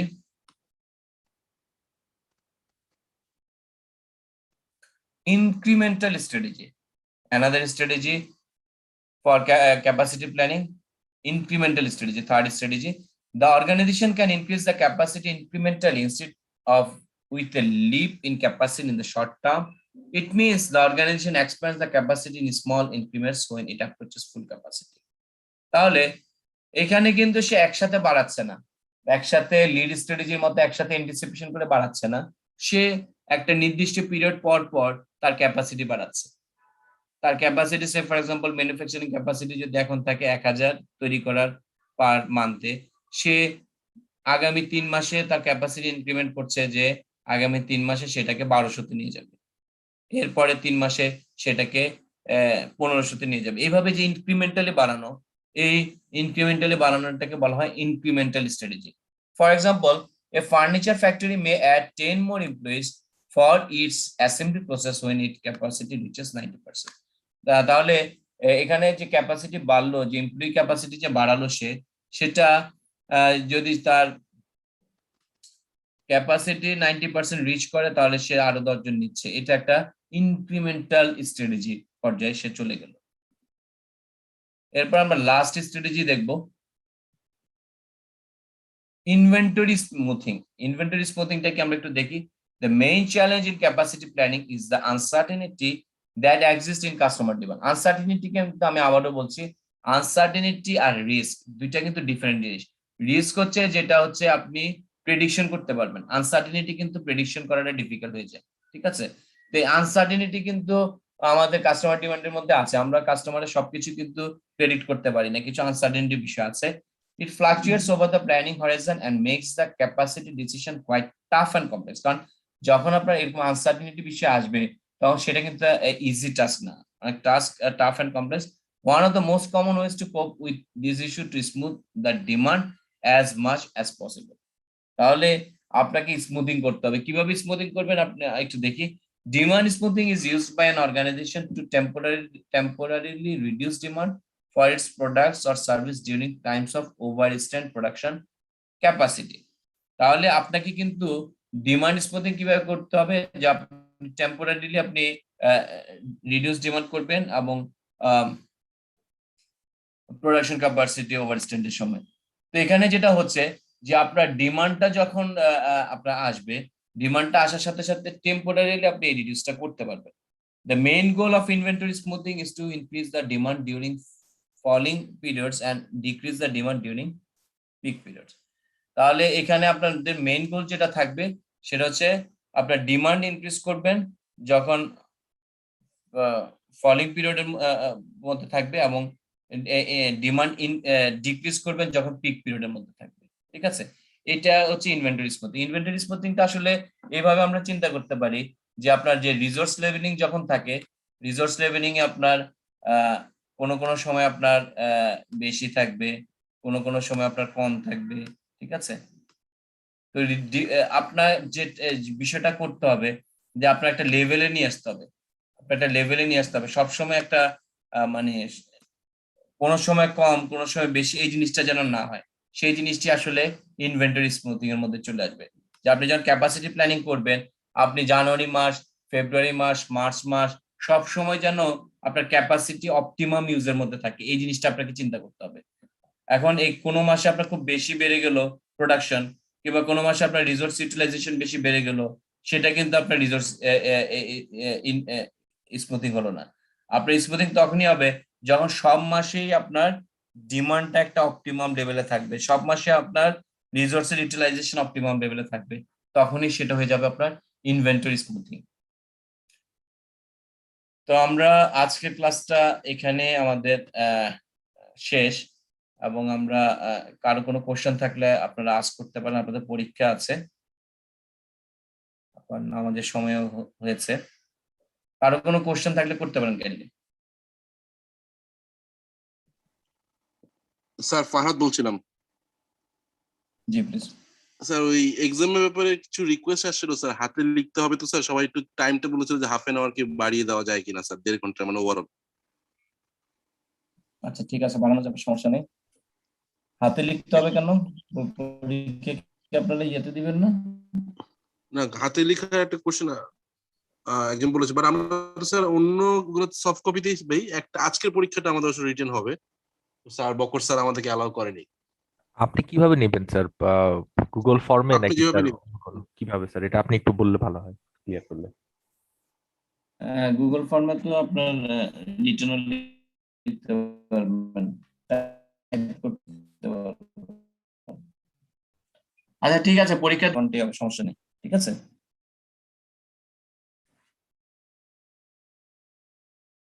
ঠিক আছে, শুনতে পাচ্ছেন প্লিজ? স্যার বুঝতে পারিনি, একটু কথা কেটে ভেঙে গিয়েছিল। মানে পরীক্ষাটা 1.5 ঘন্টারই হবে, 90 মিনিটস। স্যার কুইজের রেজাল্টটা কি দেওয়া হয়েছে বা? কুইজের রেজাল্টটা আমি শেয়ার করে দিতে পারি, প্রেজেন্টেশন স্লাইডটা যখন শেয়ার করে দেব, কুইজের রেজাল্টটা শেয়ার করে দেব, ঠিক আছে, আপনারা দেখে নিতে পারবেন। Okay sir.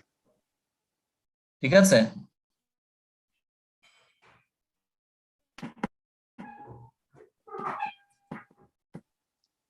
জি স্যার। রেজাল্ট শেয়ার করার দরকার আছে।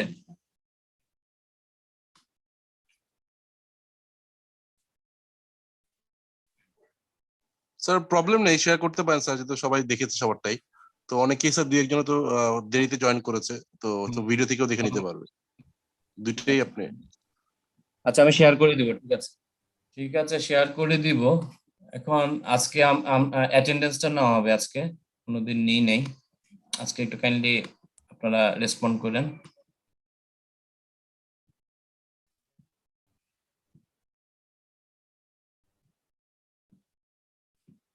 অ্যাটেন্ডেন্স নিয়ে আজকে ক্লাসটা শেষ হবে। আমি প্রথম থেকে বলছি, আপনারা জাস্ট ইয়েস বলবেন, ঠিক আছে, ইয়েস বললে হবে আর প্রেজেন্ট বললে হবে। তাসিনা ইসলাম ছোয়া, মফিজা আক্তার, Yes, sir.